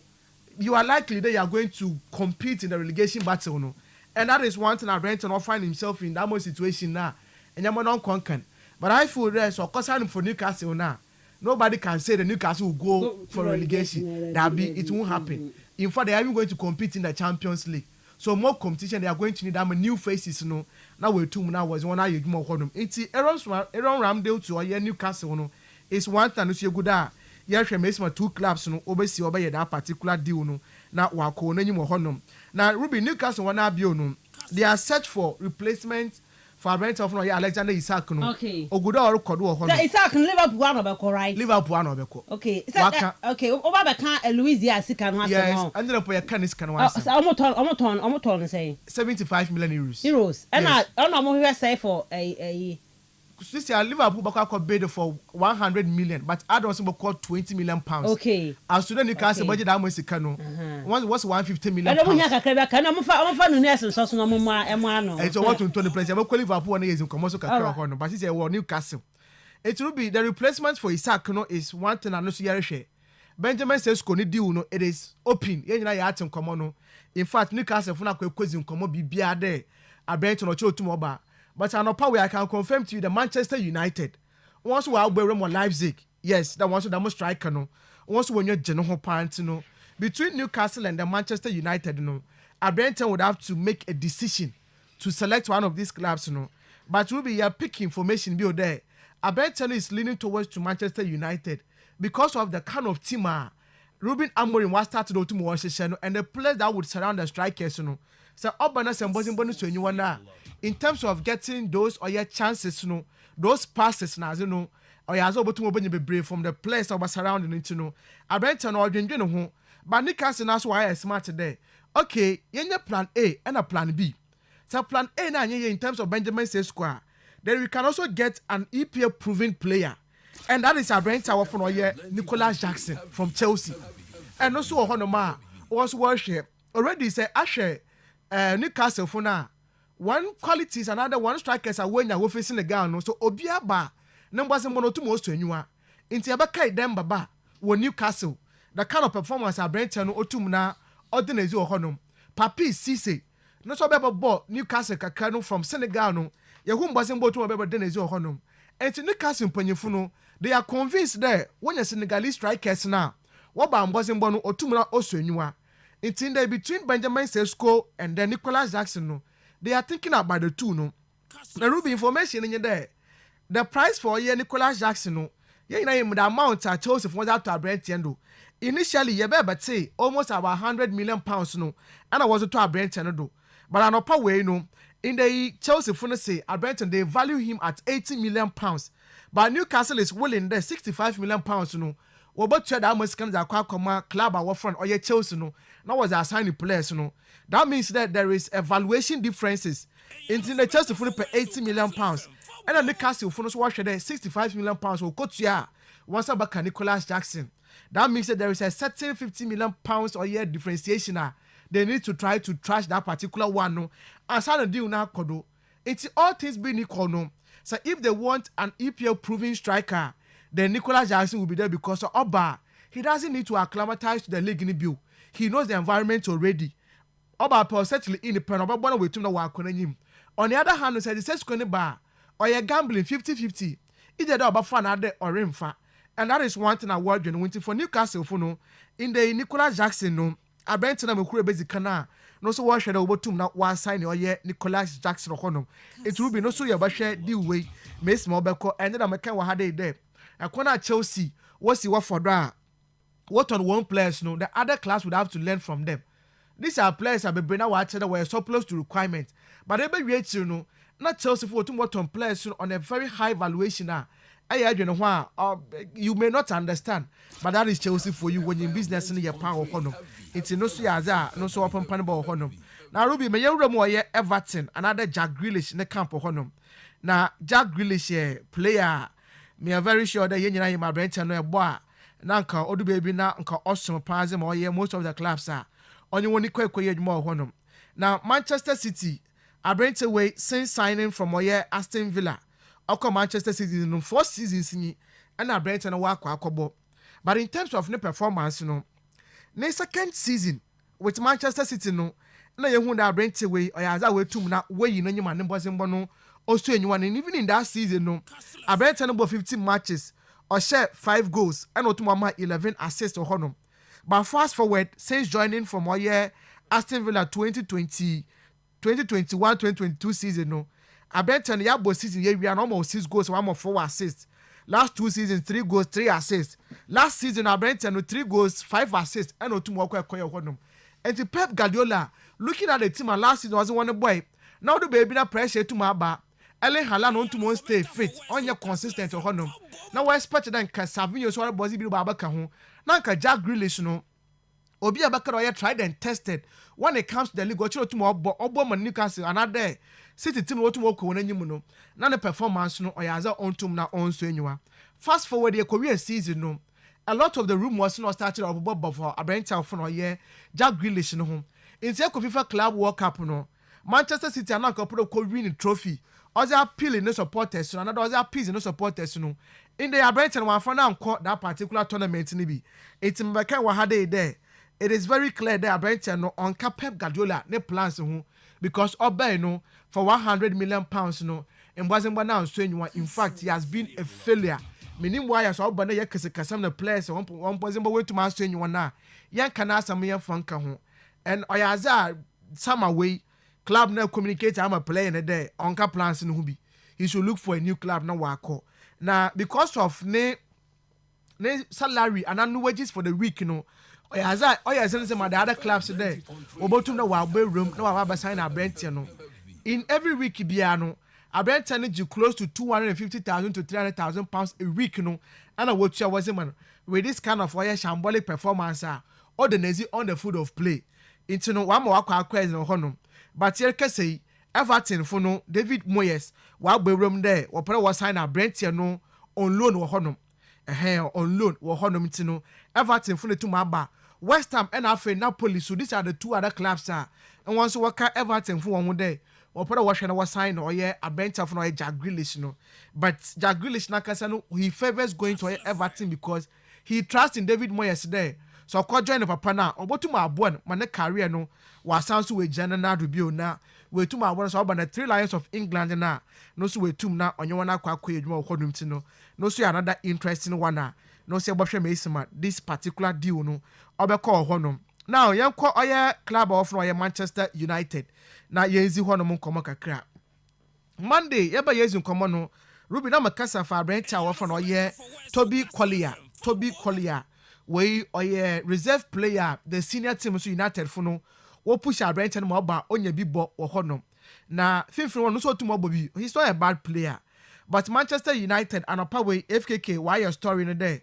Abrante awofo no ye Morton or ye Hodgman no in the from Sporting CP no Abrante Manchester United fo no wonyo zinachiri pa coach awofo no ye Ruben Amorim no play we ye adwuma last year kakra it when you player no he understand the surrounding of the player and na mbwase mba Abrante no tum na obo Abrante na kasa ne buy out clause no or ye 80 million euros no and o sha contract nim na Sporting fo no looking at the kind of what deals at this time and all no one place no it looks as if the clubs no when you damages in or this place in womu it's in the valuation I wanted to Brent and 80 million release clause no in the way to now revise or that particular or price no it's a menu kasa no pa way no what's it say United for no so to obotua 50 million euros na obotum na wajeda musika way na Brent no we to na wakwa join or Manchester United or honum. So that means that United bottom was a new place in the bar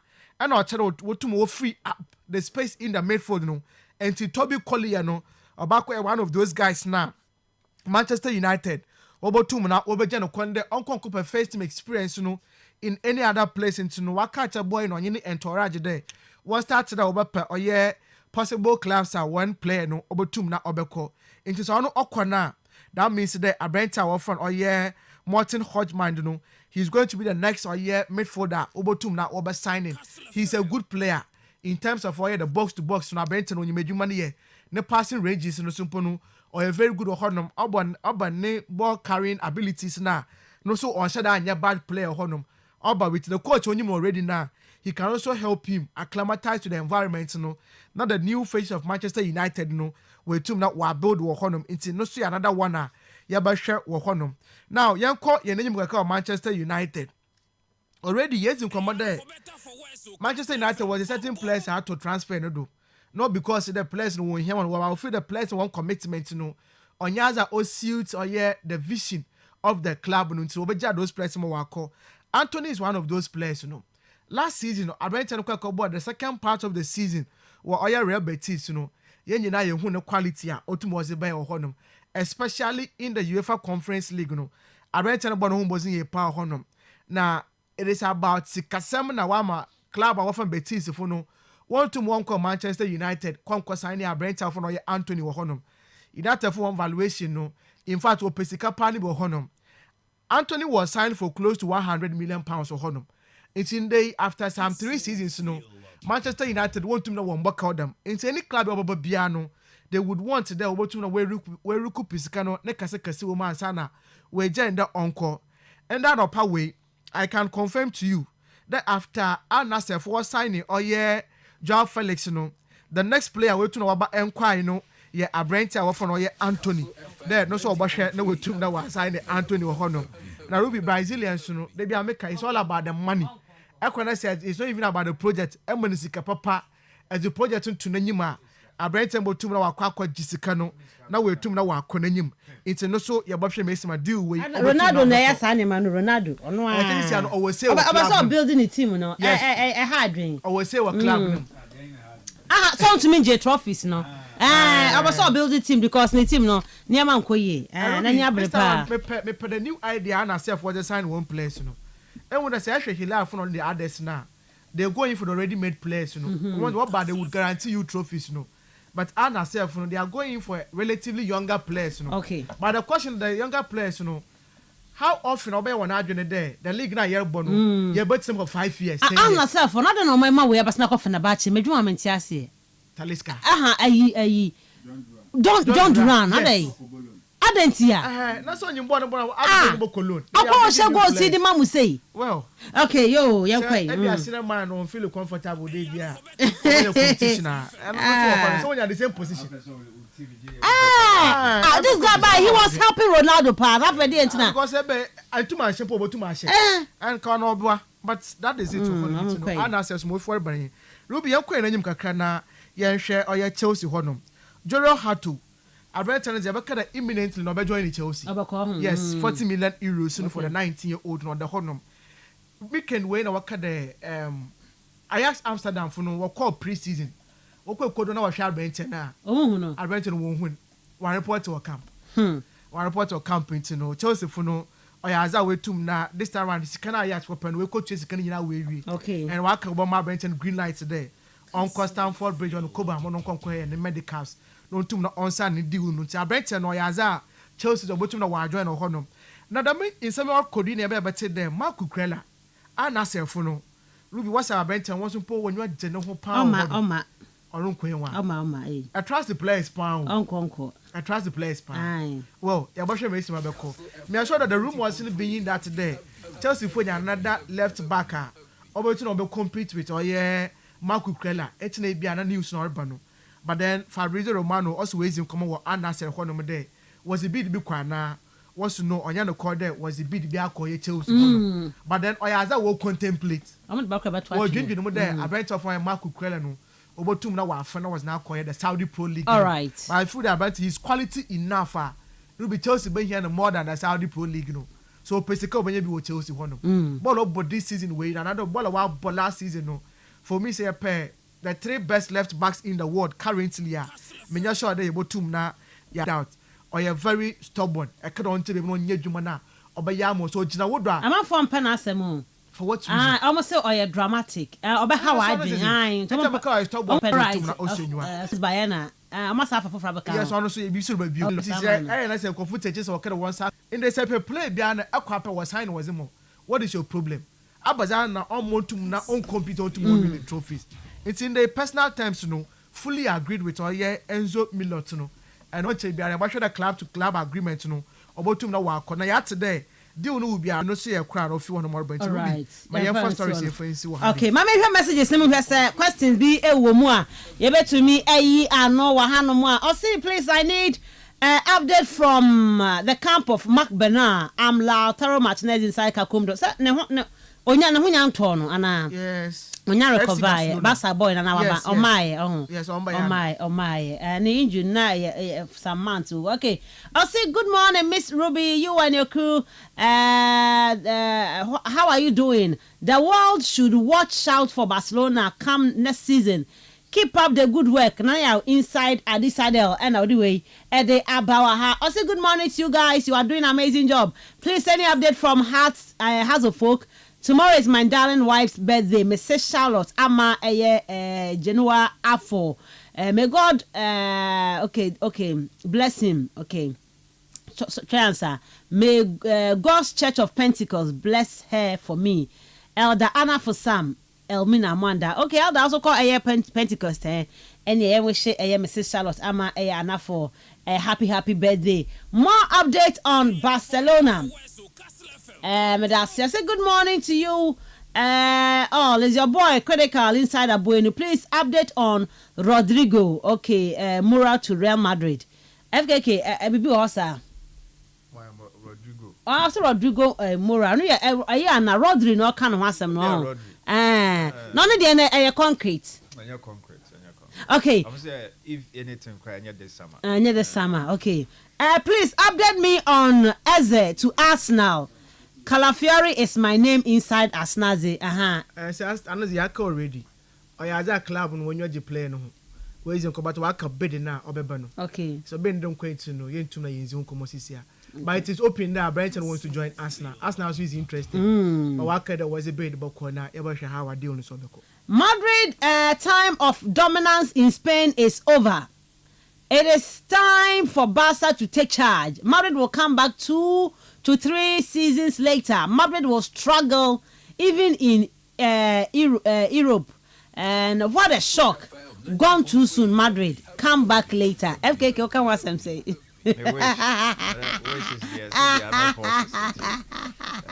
Hey, I've gone too soon, say, yeah. Also from Franco, happy birthday to my beautiful wife, Linda Pearl Davis of Cape Coast and Carrefour Psychiatric Hospital. Okay, Kitchen Honor. Yeah, that was say. And good morning, please update me on Madrid news. I hope say the Ebia Bama Wati was here, Osman.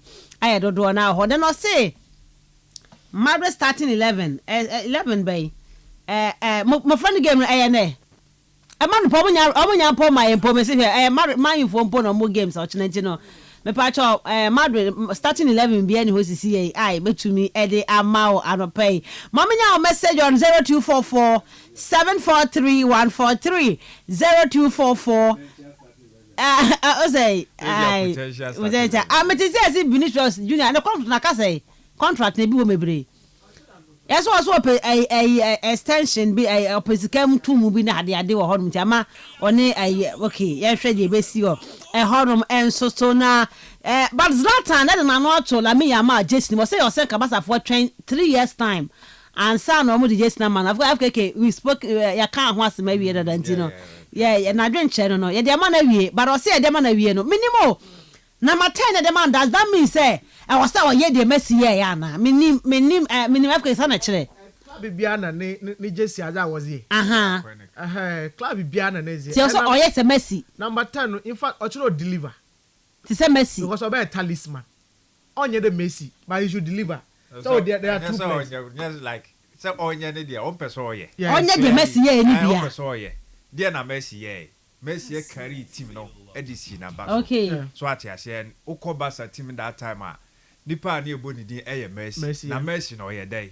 omo consistency yes that is it so atiase but don't to me the Messi trophies I want to me for tiase and the other can say no FKK you're two players okay whether you can play to the level of maybe a Messi but consistency for you say ka say yeah yes o koye Messi no as Messi but the Messi yeah no of course for consistency obviously you just be consistent there's a consistency in bar I want to be a problem no I said that is it will be me for number 10 is clearly I want him to idealize okay also psychologically no e be breaking it down wait so dear and I say and this is not what I wait for him because he will feel that he is required to perform a miracle and they say that he's required that one shot no crap na required no kwa yes say oh yeah the okay ye jangum ya be come says Zlatan wa kobo basa ni of course and on the heat ebia as o call them we free aircon room na wo pia bonte so bia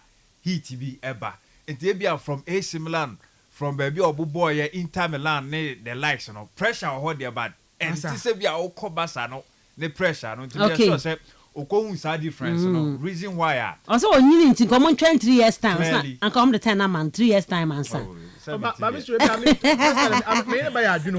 because psychologically one la me am good all bold in the tree and since you say we at the age of 17 years no expectations are yes all how I dream just the last game of boy friendly game keke na sanke social media na hu me smell about on is you so expectations no was so I was so pa so watch na my 10 years so ye bibi at this level it doesn't matter there were 8 another way just deliver be consistent okay. That is the argument I say he should play like he's not wearing the number 10 and don't try to be Messi or perform miracles just play as you always do and see any advice pressure na there edano because who's to rise to become famous person and is that for me it is a share pass over there I was say welcoming everything I was so welcoming everything omo do stage ni bi no especially Cristiano Ronaldo be ka say na man for e born abaso na omo no person mo chastising so they did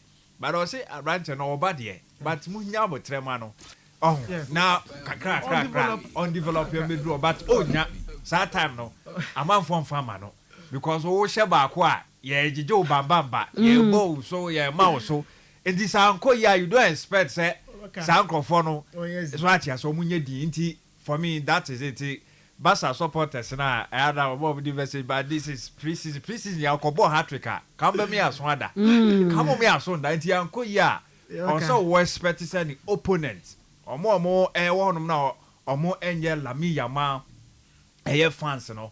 Omo be person omo so ebe trolling no enti part ye work coming nyane but o training sem na o kana Zlatan o dey emphasize Zlatan na ampo senye Barca mpo kokoboy a wa pass you through all the meals all the ranks ni nyina no wa pass you through nti for me ebia pe ono obesusu senka ebia that time Barca na wo hwe Messi Bazel the emphasis Messi mpo fa number 10 no entempo no hwe ya that time no quality na ho net say how consistent and na omo ye omo de na guarantee okay on season bia o baba be kuma even Pep Guardiola from a Frank Rijkaard enko Pep Guardiola eba no o hwe sa squad no pa oba bebe fire na later din de baba eshim no hwe the talent na ho Xavi mu afi na no mo fefe ba Iniesta mo no mo ba Busquets Carles Puyol and chen no mo call Manchester United mo call fa Gerard Piqué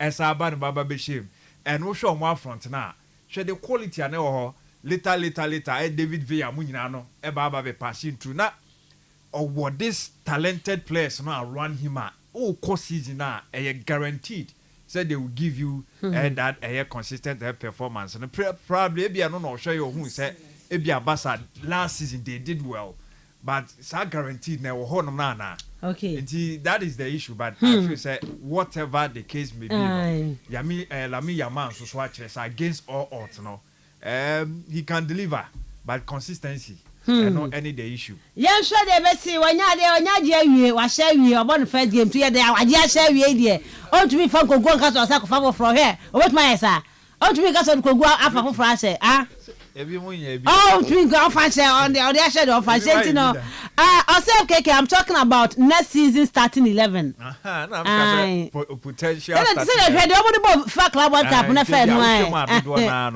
but ebia Medford no ebia changes kakra depending on signings on be say omo make signings bia okay ebia changes kakra ebeba Kamavinga mind you so no nya akonya amba mbebo ebia with the time Xabi Alonso be pese o be try ono so won sa na Medford na o pese obo no for me Shomeni boy but still amount for kan do the edin no wan shada mouse performer stunner extraordinaire I was a midfielder was sa ni figure no DM proper one ebia 6 and 8 half for the bema no Chomene good o de call center back or bobo ni there but I feel say onye that DM going that long season me at this side why am I for calling for San Angelo Estila from Stuttgart no so on the way a proper central DM ne diano ne juma no say on chiche passes no winning balls no release on coming 10 pass down left on coming down now on left right now fan ko with sa proper one entina na Rodri dia no no say Madrid for nya urefi say Enzo Fernandez still Xabi Alonso be that frame no okay I'll say Miss Shobi which day will Chelsea play their preseason match Chelsea baba 8th August Chelsea ne Leverkusen 8th August entino but even that game no cry omo come Malta omo Leverkusen and after AC Milan those two games I don't expect Cole Palmer money drop drop a bit more Bobby but Cole Palmer money Caicedo mono I don't expect them to play in that game but Chelsea 8th August and a Chelsea be bought in the game against Leverkusen I say me should be okay that's message out by me sure we count for Yemra Emma to us so and command good morning to you all is your boy Critical inside Abuani please update me okay any can Rodrigo no dey and say any concrete deal intino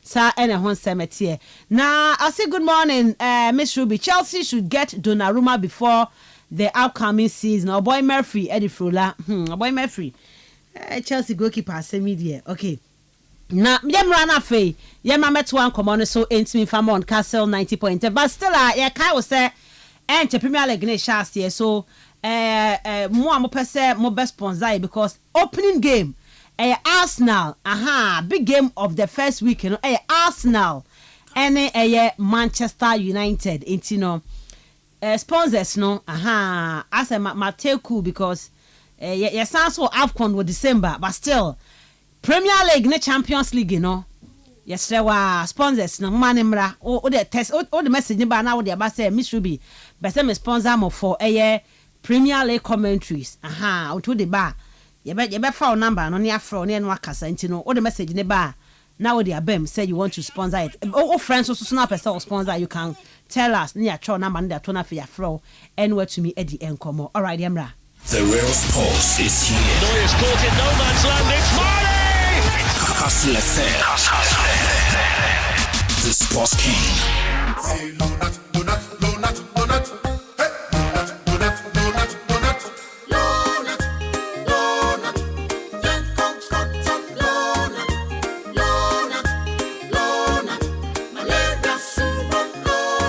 Everybody follow not sa malaria. A 3D till no not now. Won't malaria chill. Popo. What do you do? I want you. No not. A dama. No not. A damian no. No not. A damian sa. No not. No not. Scatter malaria. Lonat ide scatter malaria. A quality product from Blaze GVS Pharma. Yenshishemu who say malaria wa wumujum ansana wanum lona. Na nami yense na malaria no daso. This advert is FDA approved. We was no too much money. I say, Telecel too much money promo about town. We are in the dial star 500 hash. Net them Telecel too much money promo. Ebotimenzi 100 Ghana cedis cash. Wa akrazina obeye ni debiano. Dapen biansu no ebotimenzi 20,000 Ghana cedis. Ebotimenzi says 1.2 million Ghana cedis. Wa akrazi kasina nkasem. Etibia 1.2 million Ghana cedis. Awozi to credit go for no do keke. Nenya pointer ebotimenzi nkunyimu akrazimu. Dial star 500 hash. And now Telecel play up on do. Na fa onje Telecel too much money promo imu. Insisai kakra da ho. Telecel connecting energies. Akrazi enelefu onsa shase. Wa Caritas no to platform no do.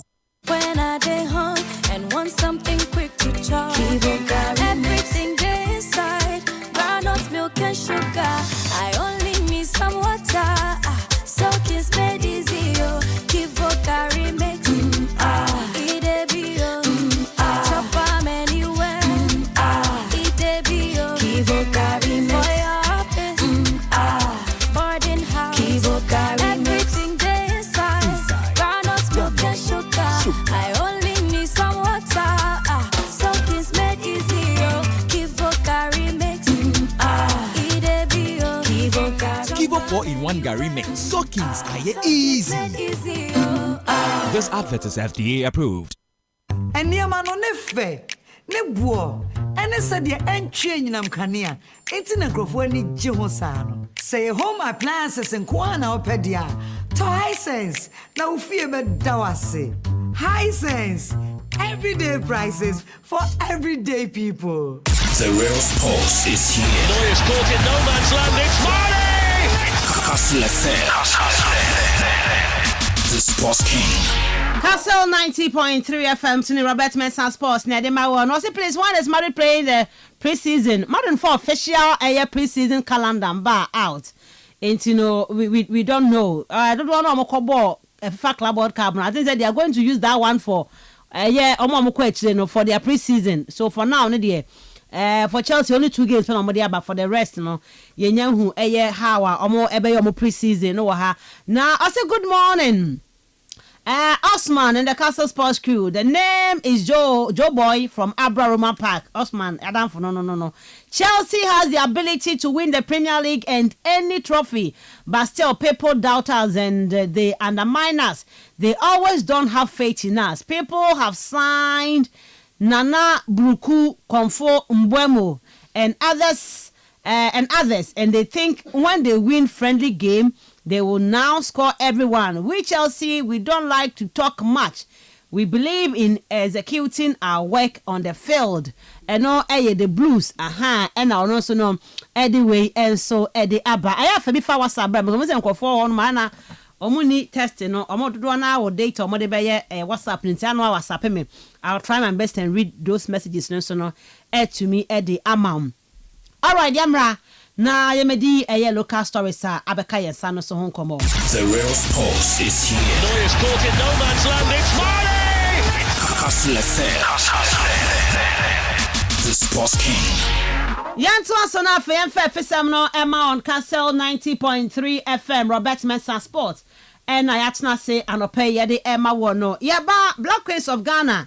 Na onim say omoba in 2 batches. So players no. I ask man no ya aware FKK omoba in 2 batches. First batch the come back, second came back e na omoba bedru na airport one no na say no I can no pan chere no coach run the dedicate to Kreku wono eye GFA eye boss and to just say no kwasem ni ade ani hu no a ye hu say Black Queens of Ghana mode mo na konkan no enye bibia eye eda fom o eye team no ankasa no enei mode mo a mpanyifo abo hyehyɛ ahodo bi omudi gu akwan mu no investment omo aye no e wo ma football mu no ene de eye oman Ghana ye ma no ball no abeji sampempen so we. Well, I think that first of all it's a confirmation of the passion, the investment is a result of the passion, the investment that the FA and the government have placed in this project. And it's also a testament of the dedication and desire of the team to go all the way. I think that we are very excited about the prospects. I think that this team and women's football has a lot of potential. And if we go back into time in 2019, where my leadership declared undiluted support for women's football, it will tell you that we are on the right pathway and we will follow the women's football strategy that we roll out and ensure that this journey becomes very, very successful.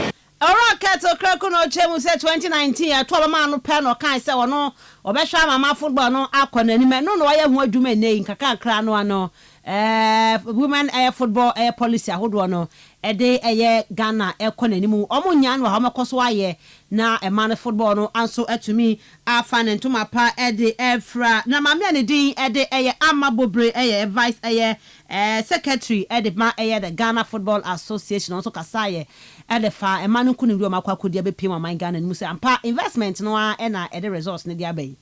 Very excited, not only because they won, because I know that it was a deliberate effort to elevate the women's game in Ghana, and it wasn't by accident. This administration made it a point to promote the women's game in every aspect, and it's been years of intentional investment and strategic planning that has gotten us here. Entino ultimate sampa investments and this administration or racket down no woman ya bro mo aye no policy awdom de gu akwam no ene de Ghana e man football no abedu sampempe so ya ama brobe Williams GFA deputy general secretary ene what is ansem no etumi ede atudwa na yaka man wafcon no wasem no na chesene Nigeria for no mo gina kwa kodu Nigeria kroni mu na president Tinubu ena wone man kasa no se hwe makwa akoya de pa na menya mo sakwa sika $100,000 US dollars so na Osman mo go mo esco for mo say $100,000 mo je on wo ina se no e Ghana pa de makwa eno na nei wo se e man no wo wini wafcon na $1 million US dollars na that's so 1 million but the nei was a man nyina so me 23 krampo no a obi $100,000 no or the ma wo mo president Tinubu nsem ni. In addition,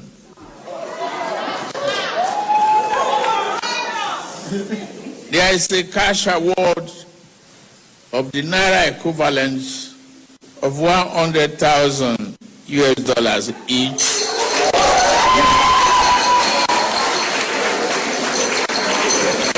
to the 24 players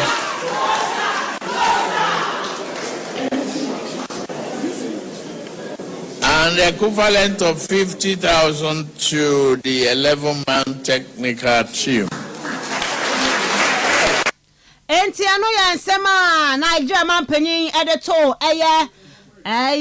Super Falcons no ani mo makọ wini WAFCON no ede aba Nigeria man 24 players no $100,000 na 11 technical team no so bia so enya ne de kama de ahye ne hunti no enya easy Nigeria man mu a ne je omo de abre wo mo no so oman no ani no so no wo de atodwa ho yento aso ya national team wasem no under 17 coach na owura ne dia Frimpong Manso na Frimpong Manso ye ka wasem say wonu mu za qualify ko Champions League ni bi da abre ne ho no wasa kwa na 17 adwuma wasan ye wasa scout ni ade ene efe no aye nhihye wo mu aye nsesaye no ka say the former Kumasi Asante Kodoko coach Dr. Prosper Nate Ogum ene aboni dini sana 17 adwuma no won konkon na ko social media no so a enye easy o FKK walking can be obesity Ghana yeah papa na day go and talk to them yeah hey more dear more say like ins na now yeah no like ins a comment oja to ho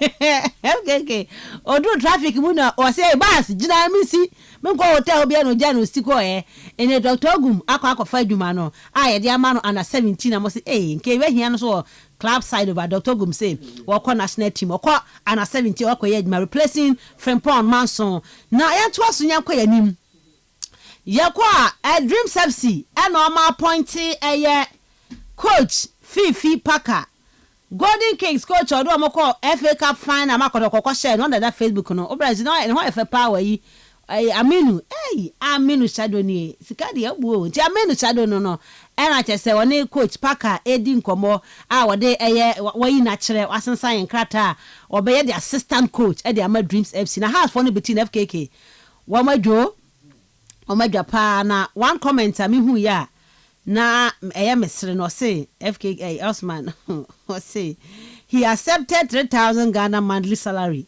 as assistant coach because it's GFA Presido team. Yet he was demanding $8,000 a month to be assistant coach at Hato Folk. And you know, so it seems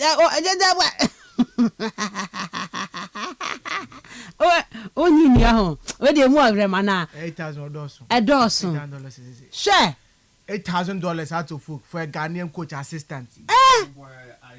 Second put we cannot. I do not. But I'm sure Sir House will surely offer better than Dreams FC. Definitely. But $8,000 and wrong. It will call Johnny House of Hearts or call a year Dreams FC as assistant coach. And ye fed your grokra and so our House supporters no with the Munkafra. Young queen make a house one semnum.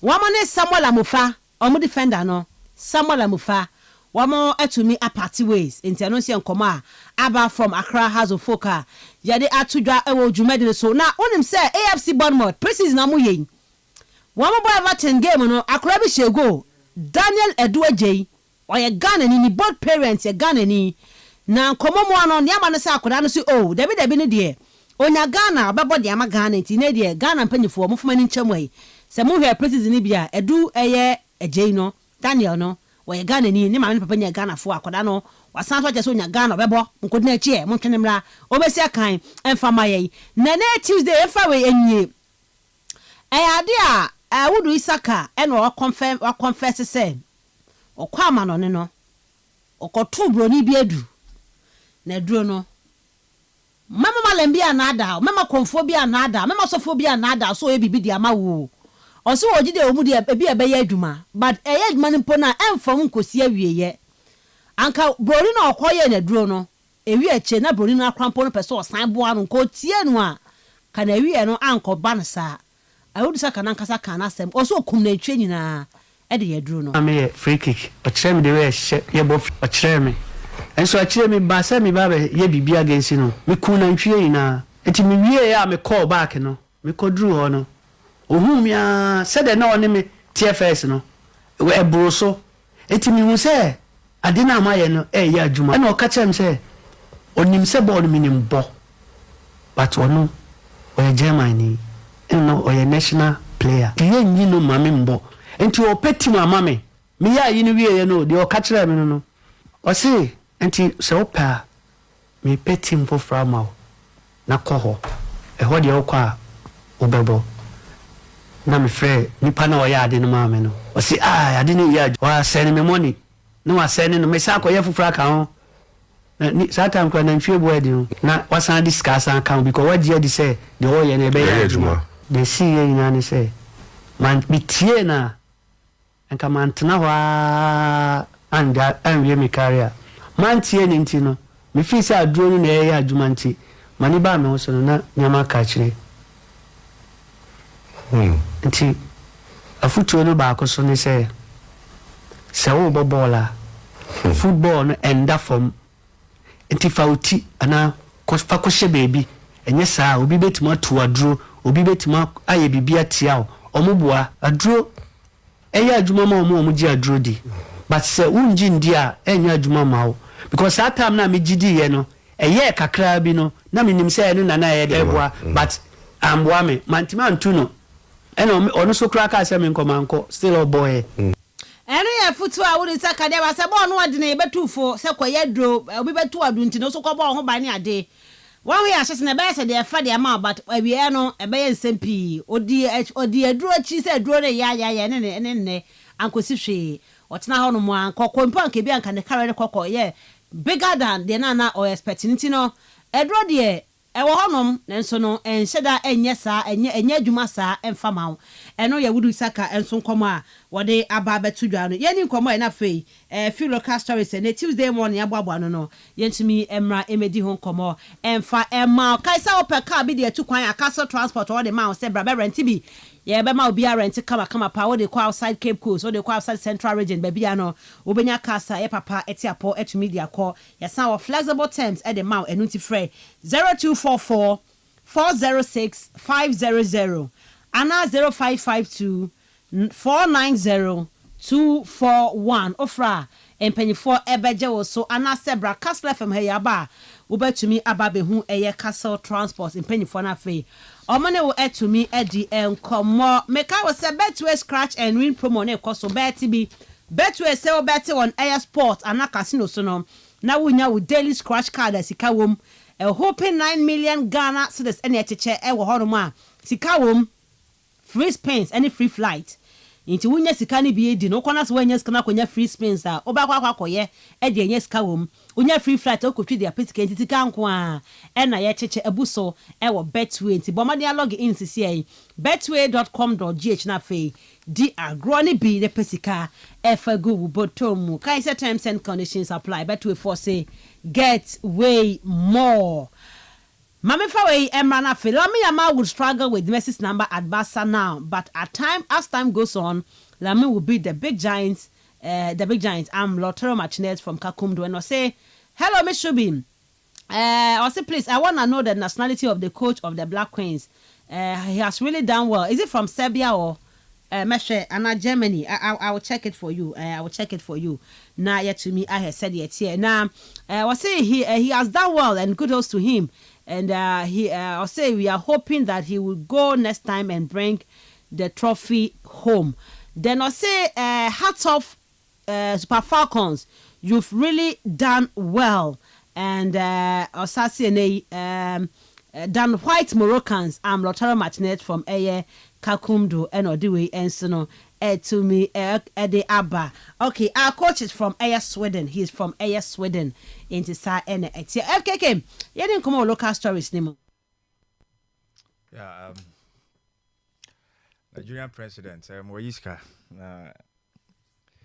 Wabon Homodin, 24, a women's squad. Number be I say 10,000, right? $100,000. $100,000. Then I know large goods I'm koji GB. Escofo no. Escofo na yeah. I'm so much scan all the corner junior secret my bed dog. Hey, pepe. For currency, you know. Our form. Guy be by Chrome say no clan and some man. Or some of them have cocktail samba. What's okay 70 Ghana. Went to me for you ma. Yes, it you almost there no be music and mube do a bed doso. And I'm so ma technical staff and also half of it. Right, yes, indeed. why there I feel say hanom no omo hyɛ dan bre na nkasa sika no ombeche di but honom de em found say ye ma na ene said ye kan yi mu bia nhyɛ dan bam mema ne koba ya kombe ya mom nti say ma no so akwa ba we so ye record o 10th Wolfcon ena omo gye no record ena omo agye atoa so I think so mudi say efata and oman no omo nyina ni so ebeje e dia moment ekoba ne say a any competition bia ombeko bia no makase Nigeria for no munim ways omo fa so eye omo nyoma and so what follow omo kakra no ahwa even to eye omo male team no sometimes it drew baby a omo nim when to knock to get what we want it drew baby so omo nim when to be reserved na ne odi enje bibia anto ne enko adwuma mbra yema adwuma nko kasa emfa maye enti emba no omo call me nye sure say per who read about them omo anhye dan promise omo anything bia te said the ekoba but omo kokoje no omo panyin wa ma ade nso anche so at omo arrival na ana say monje membra na minhia mo na ade se fata no memfa mamo maybe a omo so de an be yenso situation bi se nkoye boshe keke ba de bia o kan na no hit omo account ama omo so akwa ya akwa na nti dollar to naira there almost can be dawson unlike Ghana you say she did no aye yi kakra ba so na am say she say ase na America kakra but to there yem fa no kwa nti ma no e deserve and ye bebo already edi kan bo ma ba so de omo yen and sika no so aba be kan ono important here pa say o man panyin no so be hu a obe reward omo nti sabre de omo sika mo na so mkotoko mo de omo kwa mo be de ye bo omo nyina so abaso ewo ho then ye ba Ghana straight coach Dr. Prosper Nate Ogum memfa ni dini nyina emfama no ho hia ye pa professor ka ho oya draw okay ti see the doctor na no didi ho I said I'm friend prof but I'm friend prof na prof no dey prof dey bia okay. Oh, a doctor. Okay. The prof. Doctor no. Okay, doctor. You. Prof no mo for there no be man. As I said Ghana there obi a child dey bia ya what do you prof na dey okay, anim there. Yeah. Prof or doctor yanko yanim. Okay, a raw empty title. Okay, right. The doctor. Professor Doctor. Who's a man for that friend? Professor Kahom. Coach Dr. Prosper Nate Ugum. So what show no ankasa be a one nam I mean dwarfs obey adwuma kakra. And I think say is it sharks, right? And I'm say Karela so. Mati say no ko for you kakra. And wafa pa na me sure say yes and o kan wafa ye nyina enim omo ntetia no just raw talent and omo kopike no omo anane omo ho enkikawa bia wo ho mekankawa ade bia omo football no NCP na NCTA like as a ND so odu omo kwa mono ne odu omo kobo ye big club bi odu omo ko any team bia na as a enhyeda nyi ne ho na no ne ade omo ye to omo polish talent and we prosper Dr.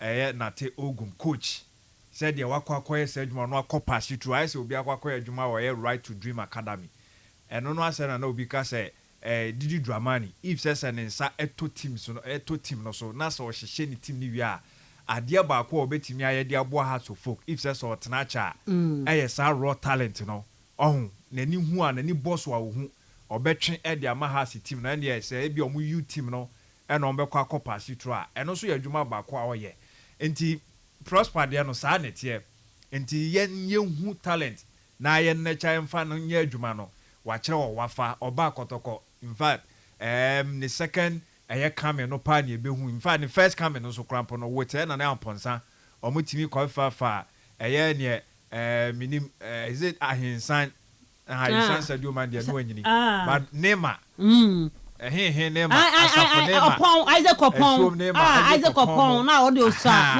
division 2 division 1 for no Ronaldo mu nyaka ho odo omo bai e wom sa anhye da mfa but few ones bi so na fai Huye, is it as a copon?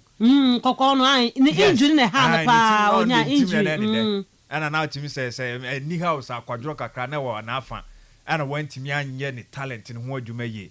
The person making and say, oh, you'll be our watch, say, young fat talent, and shannon, sir, or Benya Botra Momo. Now, no so to me polish or more and neck charm, or any him under 17, it's all about nurturing talent. Now transition from 17 to 20 to 23 to Black Stars. Now, yeah, Jumanti. If you know, because so much now watch it, say such coaches, and temper who or more. Now, would the Juman be a show, Mensah, celebrate and gratitude, or make me at the me a sure say expectation, and he said, if any person say, under 17 there. Baby, I did not make sure yes, I'm be man more time. So, Kakabani, your breath for candidate for first season. The answer that you idea was see a court competition be your book qualifies be not some far. Nearby, yes, I be a year and share the core. The mandate, the man at the frontier didn't buy and say, oh, metity and farmer. And maybe as all the qualifiers become one. Ebia the first year be them fat, but ebia all corner crack all buano. Obetimi aboy going a long way. Yeah, me okay, and that's one of fair. Me say me that em bufu pa o. Under 20 by Brian Bar what we need African games. We ain't man qualify kwa enti dia de. Nanti no almost more than kwa blasters. Number you never na to be such a build something. Oh, changes no. Yeah, can't say yeah, and shut that boy because Ubwa. Say they play a be a good team for Fabia the first season and shut that emfa or they share your environment no scanning true. Now if you were how our best setting into life. Now if you crack cranty, yen hanum no sani city. I won't say, yeah, I'm maybe a macase. Yen for you. Yeah, you coaches ya one a bit me a boy you. Yeah, one a bit me a boy, but it's up to yen the leaders and say, yes, how proper a structure no. I be one guide you with time no more pass you through kakra coach afrani mo baba beye o sam di odumo I think say together with ohini jan omo de ni say omo de sa ayi akonya no beto o be say template no o de beto no mo agade omo say o ti akantem nyina da so obi so omo asem omo ka kire no say ombe boa agade fa ye say na eno atimi abo nti eye nkofu ya ye coaches ya ye no mo ya ye titi omo na no omo na ye talent no munim omo na betimi yi omo abanti prosper de ye me de ye me hwe ne se ombe ma na kwan ekonya na watna na ne your friends say unnecessary influence no omo nkate ne short omo nte so kra and how dey so be pa because how na nkofo onya akwanya de omo nte so kra and prosper in him there ebia ono so onya on man ho kwan side so atese ha nti enye say mbakra say penni bia hu player bi na o ye dey o kan chire coach so player bi wa afena ni kohwe won say ka ne kwan so ano ye hu player bi wa nti wa nso di akire na fo wani hwe no say bia sanya wa krompa o scouting team no mo enfollow no mo enhwe say bia obetimi nso so ama na kwanya ni nyina ya de a we betimi but to say Chinchina, especially your qualifiers, your final 25. Chinchina match day. Scout about around in Chinchina or for play and come on issues in one. And some yen is sad, young coaches nya the best out of them that like in they be a me na me pay na ideology me pay kwan no fa so kakra o show ye e woni games or ye no boy no ye hui say na nka obeba of good. But I said, sa influence ni sa de no mo ye no. Say lie meaning say ni compound do so be coach have you. Say den yo no one knows. And team bi wa mo no ni so be friend na team dia but you bo say kakra na sa coach no. Ana nko betimi aboa ye no. Na afi de bo say adwuma no krampo no ni dew afri mu na afi o kwa kopa ba bi atena. Ye ne science me aboa anti prosper mani age etime dia ma no. Say ne na nke bi hwe say bi aka club club teams na na say club adwuma no obekwa bi baby awatena project no papa bi amba na ni so e bia ese so nim say so ne boa ye den because baby akwa fa na ni mu abai kakra because kotoko say no mutua ene dey bi kan 40,000 na bi kan 30 na bi kan 45 e bi kura kan 60 e bi si 20 ene ya mototo mani mu a but the nay wo hwe ofiri ho no ni sika kakra omogye ma no omutua no so omutua in dollars omutua man say wow international calculations are now utimu say prosper in a month no jipa e wo kotoko nti for me say we a club na say o ba na say usika no enko animu na say bia o project no so enhyada enhye nkura na mu nda ho papa me nye sure say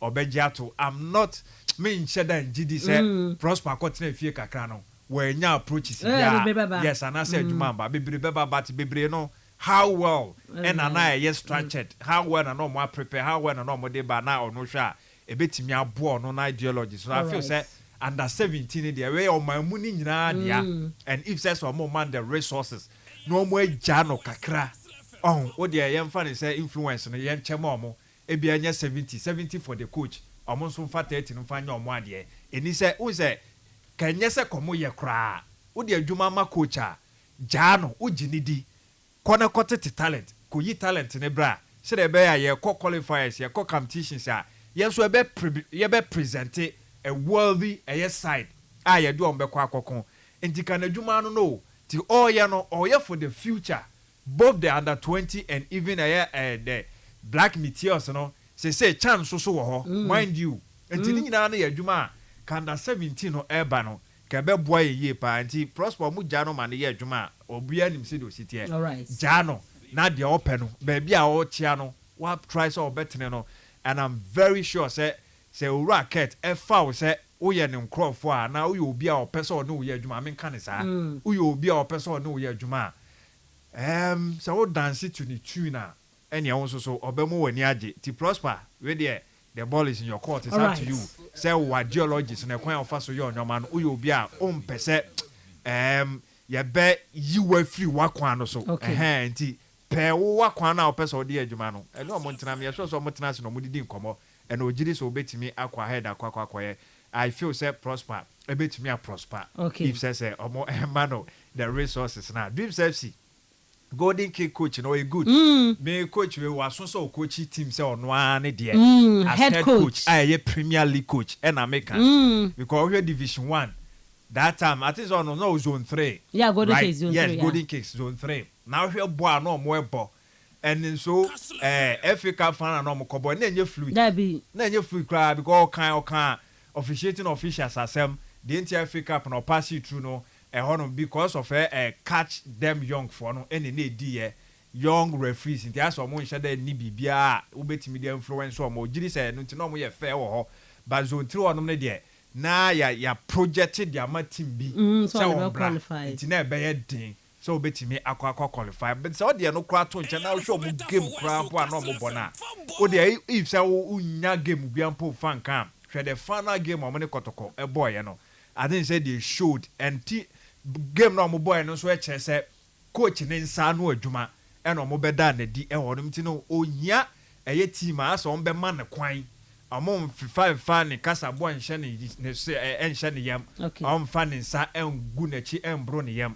but on be man kwan ya mo no so establish no akire na ideas akire na adwen a make recommendations ono so right to dream nkofo ni bia o ono so no honom bi and nti no say obubo players mo kra pobidi sa player ya is it that Dingra the it's not Dingra o maton Kwasanaland so ono recommend here edin man right to dream and sana kakra omo lecture na ono so ekwa am nya ono kwa o say o boy Fatawi sa kukra podin kudu so kwapasi through obo kudu mekaipa obo kudu susu dinti obubo sa talent na say omususu yo omudin ba na omopasi through na say dodo na no through the recommendations the scouting prowess na wono e no de ko na ekoyi omoba ya omokwanti ono so wo sa eye no eno wa chese beginning no e na amanfo ni mi so scout onkoyi omombra na ometete omo but onya akonya o coach right to dream kakra no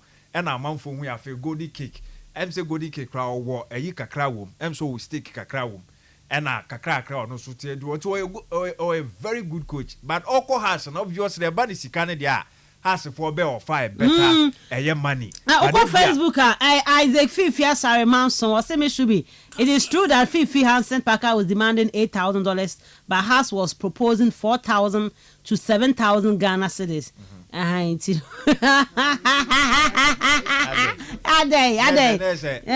From the word go to start from now on person. For me, I feel say in the view of all this, the project has and yes and ninja bad as a quiet second assistant.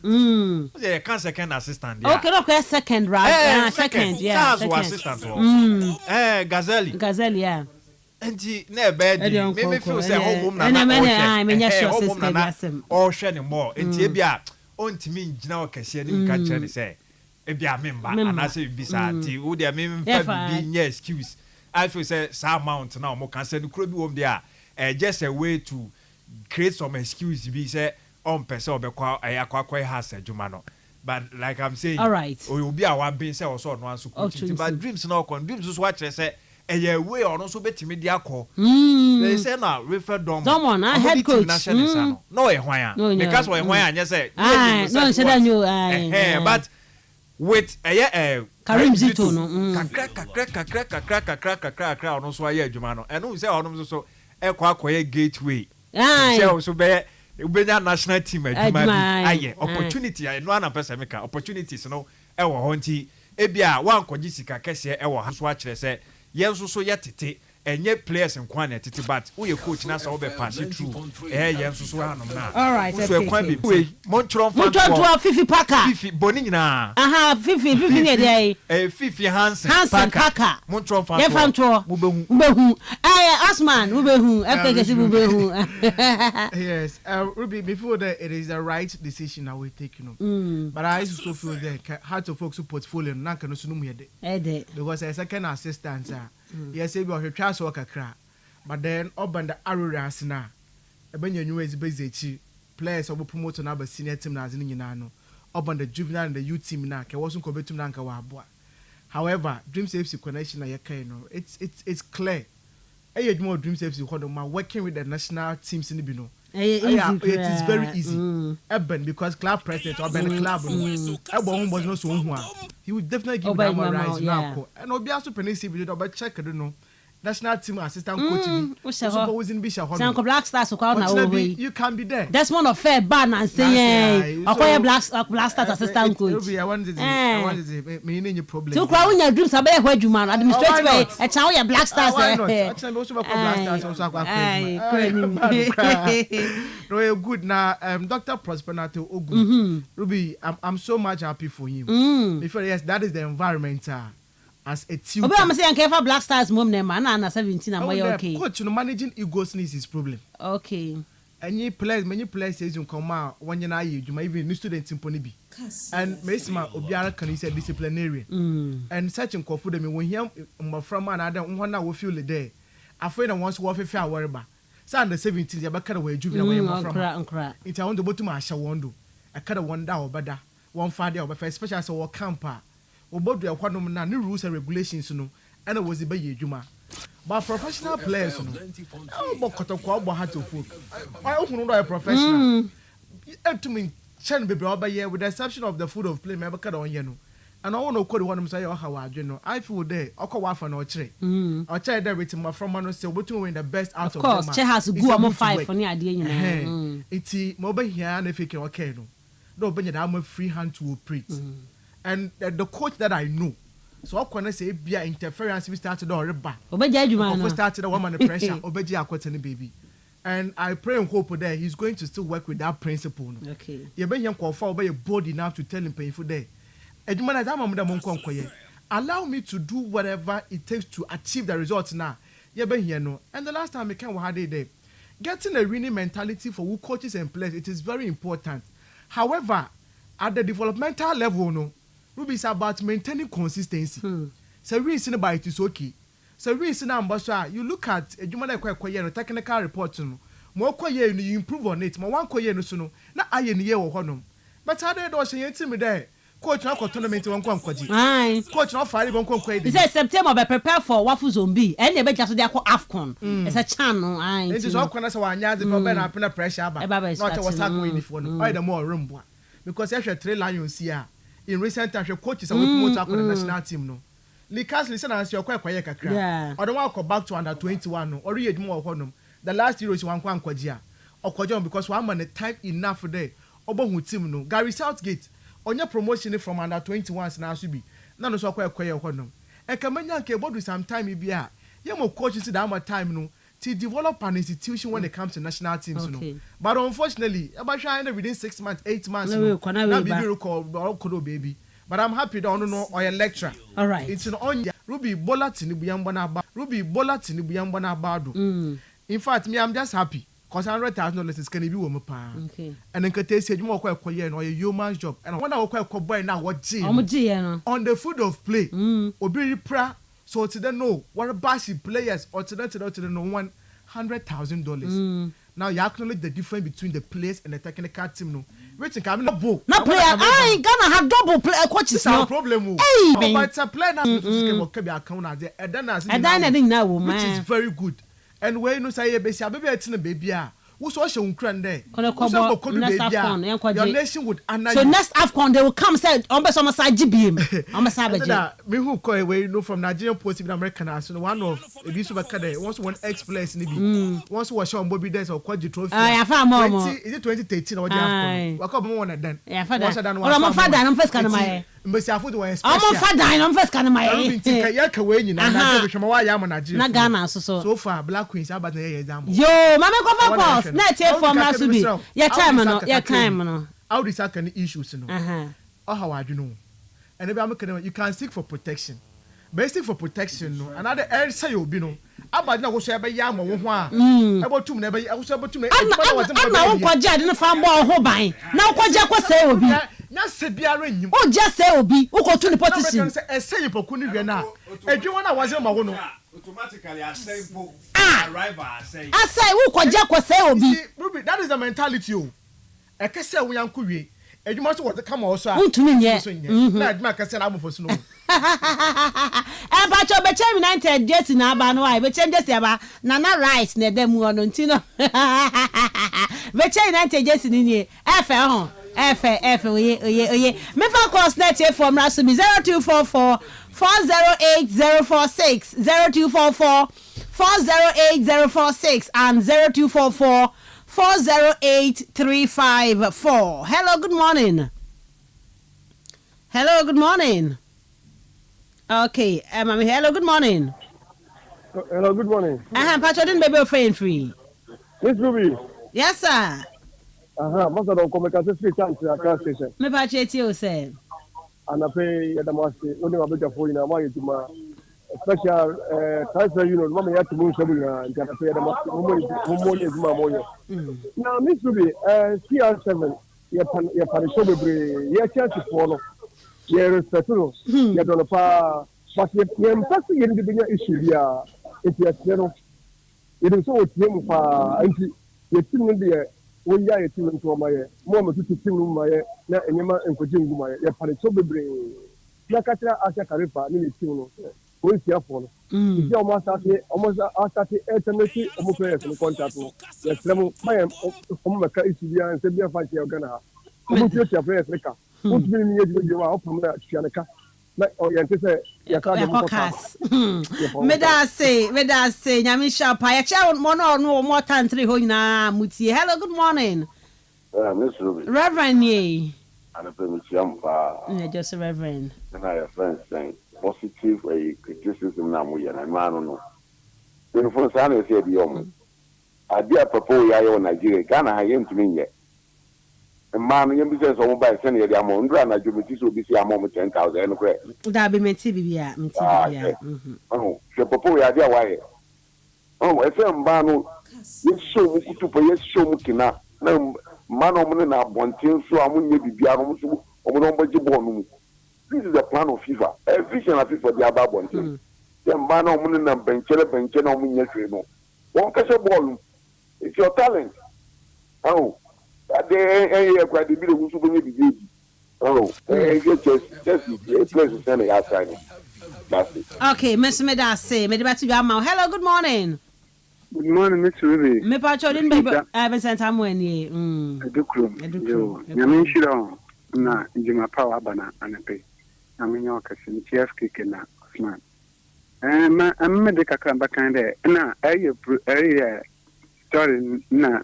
That's Mr. Afon hand. No, but okay, could it there? It's my dinner wire. You know, I'm a Mr. Afon who could do the could do. No, my be send there. Now, black and Ankasa, in a million from a bottom. On the major, my 58 years, no. On one to me, the man, or more made nana. Because Mr. Afunya Bana work with the third position. No, the time no, I want to watch now. I may imagine. BBL Kakrebi or Baby and White credit. Uncle Candy and Nomubufu. Aye. No, Uncle Cocan was ye. I know Mamma Summercan, the woman Madonna. Two Madam and Mr. Afun will be do the time in all your one pressure. One more than one woman from the do and answer more about. All right. Yami Sharpa, Medase, Medibanka, Meka the same thing, and I'm your referee. Hello, good morning. Good morning. Me bacho din baby free and free. Mr. Speaker, you can take with me. Okay, Speaker, it's you. Yo, the number one sports show, Cape Coast and beyond. Meet your BBR, let me check you for. Let me check my sister. Our Saloni Beach Salon, our career. And more BB Kakaka, our black queen. Nigeria had the 10. And then Nigeria for a shot. Let you be. And you be. Na okodi keda onyaje Debi Yemba ya no na mehwe ball ni bi no say omo physical strength no e wo fom but opponent omo be show omo so omo ya athletics a omo tumi biti Yemba ya no na say strobi suwo there are more a lot to do about their physical. As time goes on, a more physical and more and since touching the ball. But as your opponent is showing me now, no more athletics, two cup, two. But here by no moon to me. 1-2, we are the bonnet to me. Now, I have a banner about today.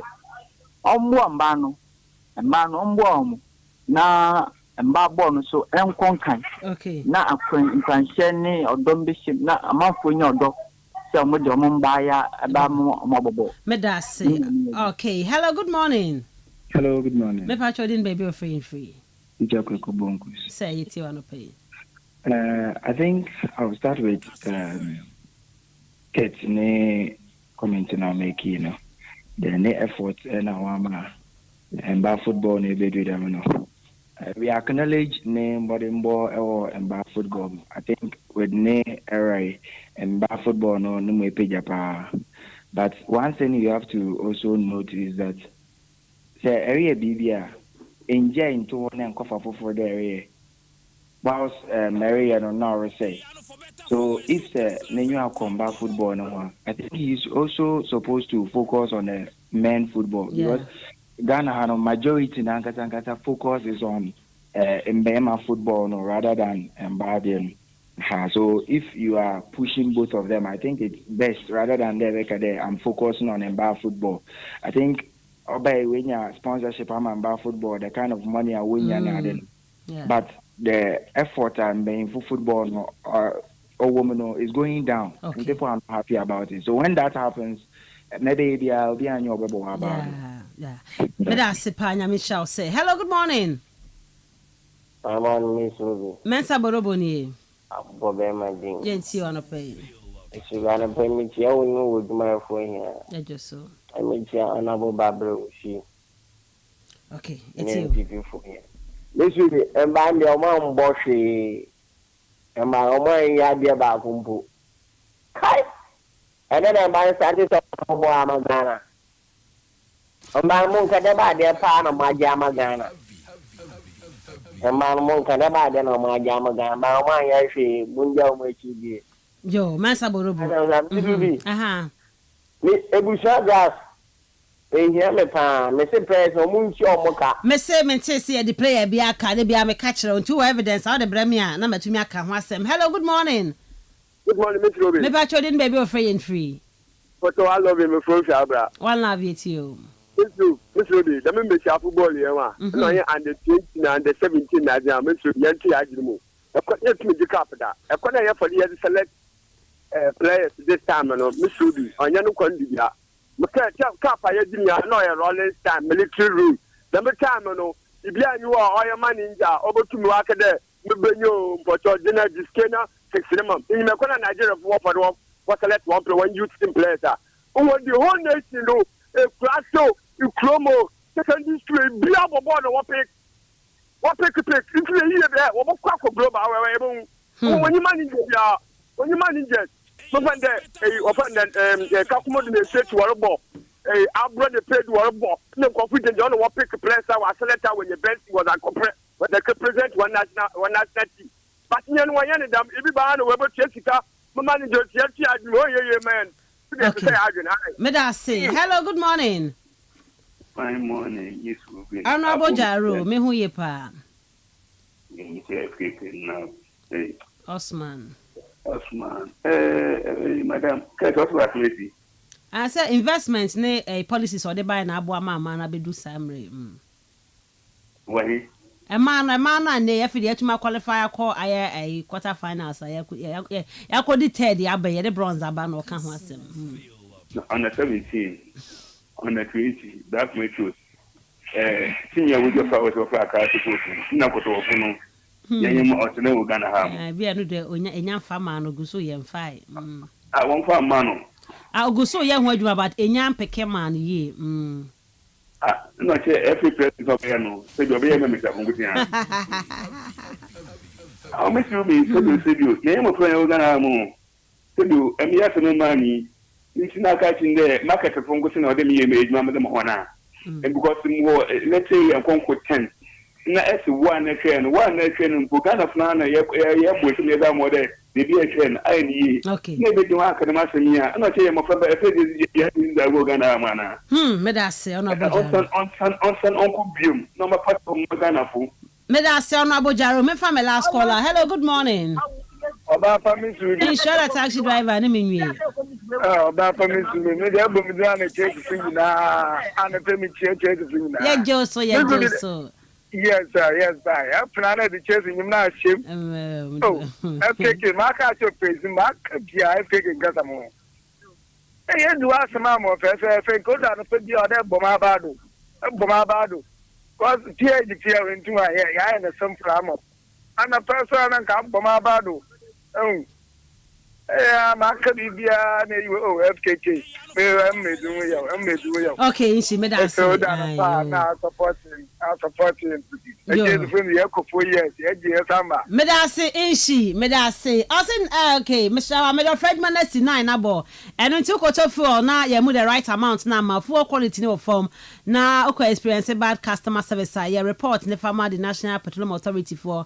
Buana fe o metumi ade huduma e de amount wo 48 hours report no betuma ye ahoma oba friend ye 0302 550 380 0302 550 380 fra empenifo ebeje was some head office no Joe Luka obetumi no makodi nkomo any issue bia in relation to air fuel or kwa betumi eno mo akoka ho asem awfo na ya ma no manya 5 to 16 years no enjoy Royal Case Club ni bi ewo Rage Royal Hotel mo fa ni hyemu memende di kan bosumi bia mu first Saturday of every month 9 a.m. to 2 p.m. no yeshemu yeji agro eji ani asuade music drama and public speaking activities for career development and leadership skills sessions for there was swimming lessons on educational games no birthdays ni dra mofra no ye birthday celebrations in the ma moment for bane bra half yearly membership near 270 and annual membership near 480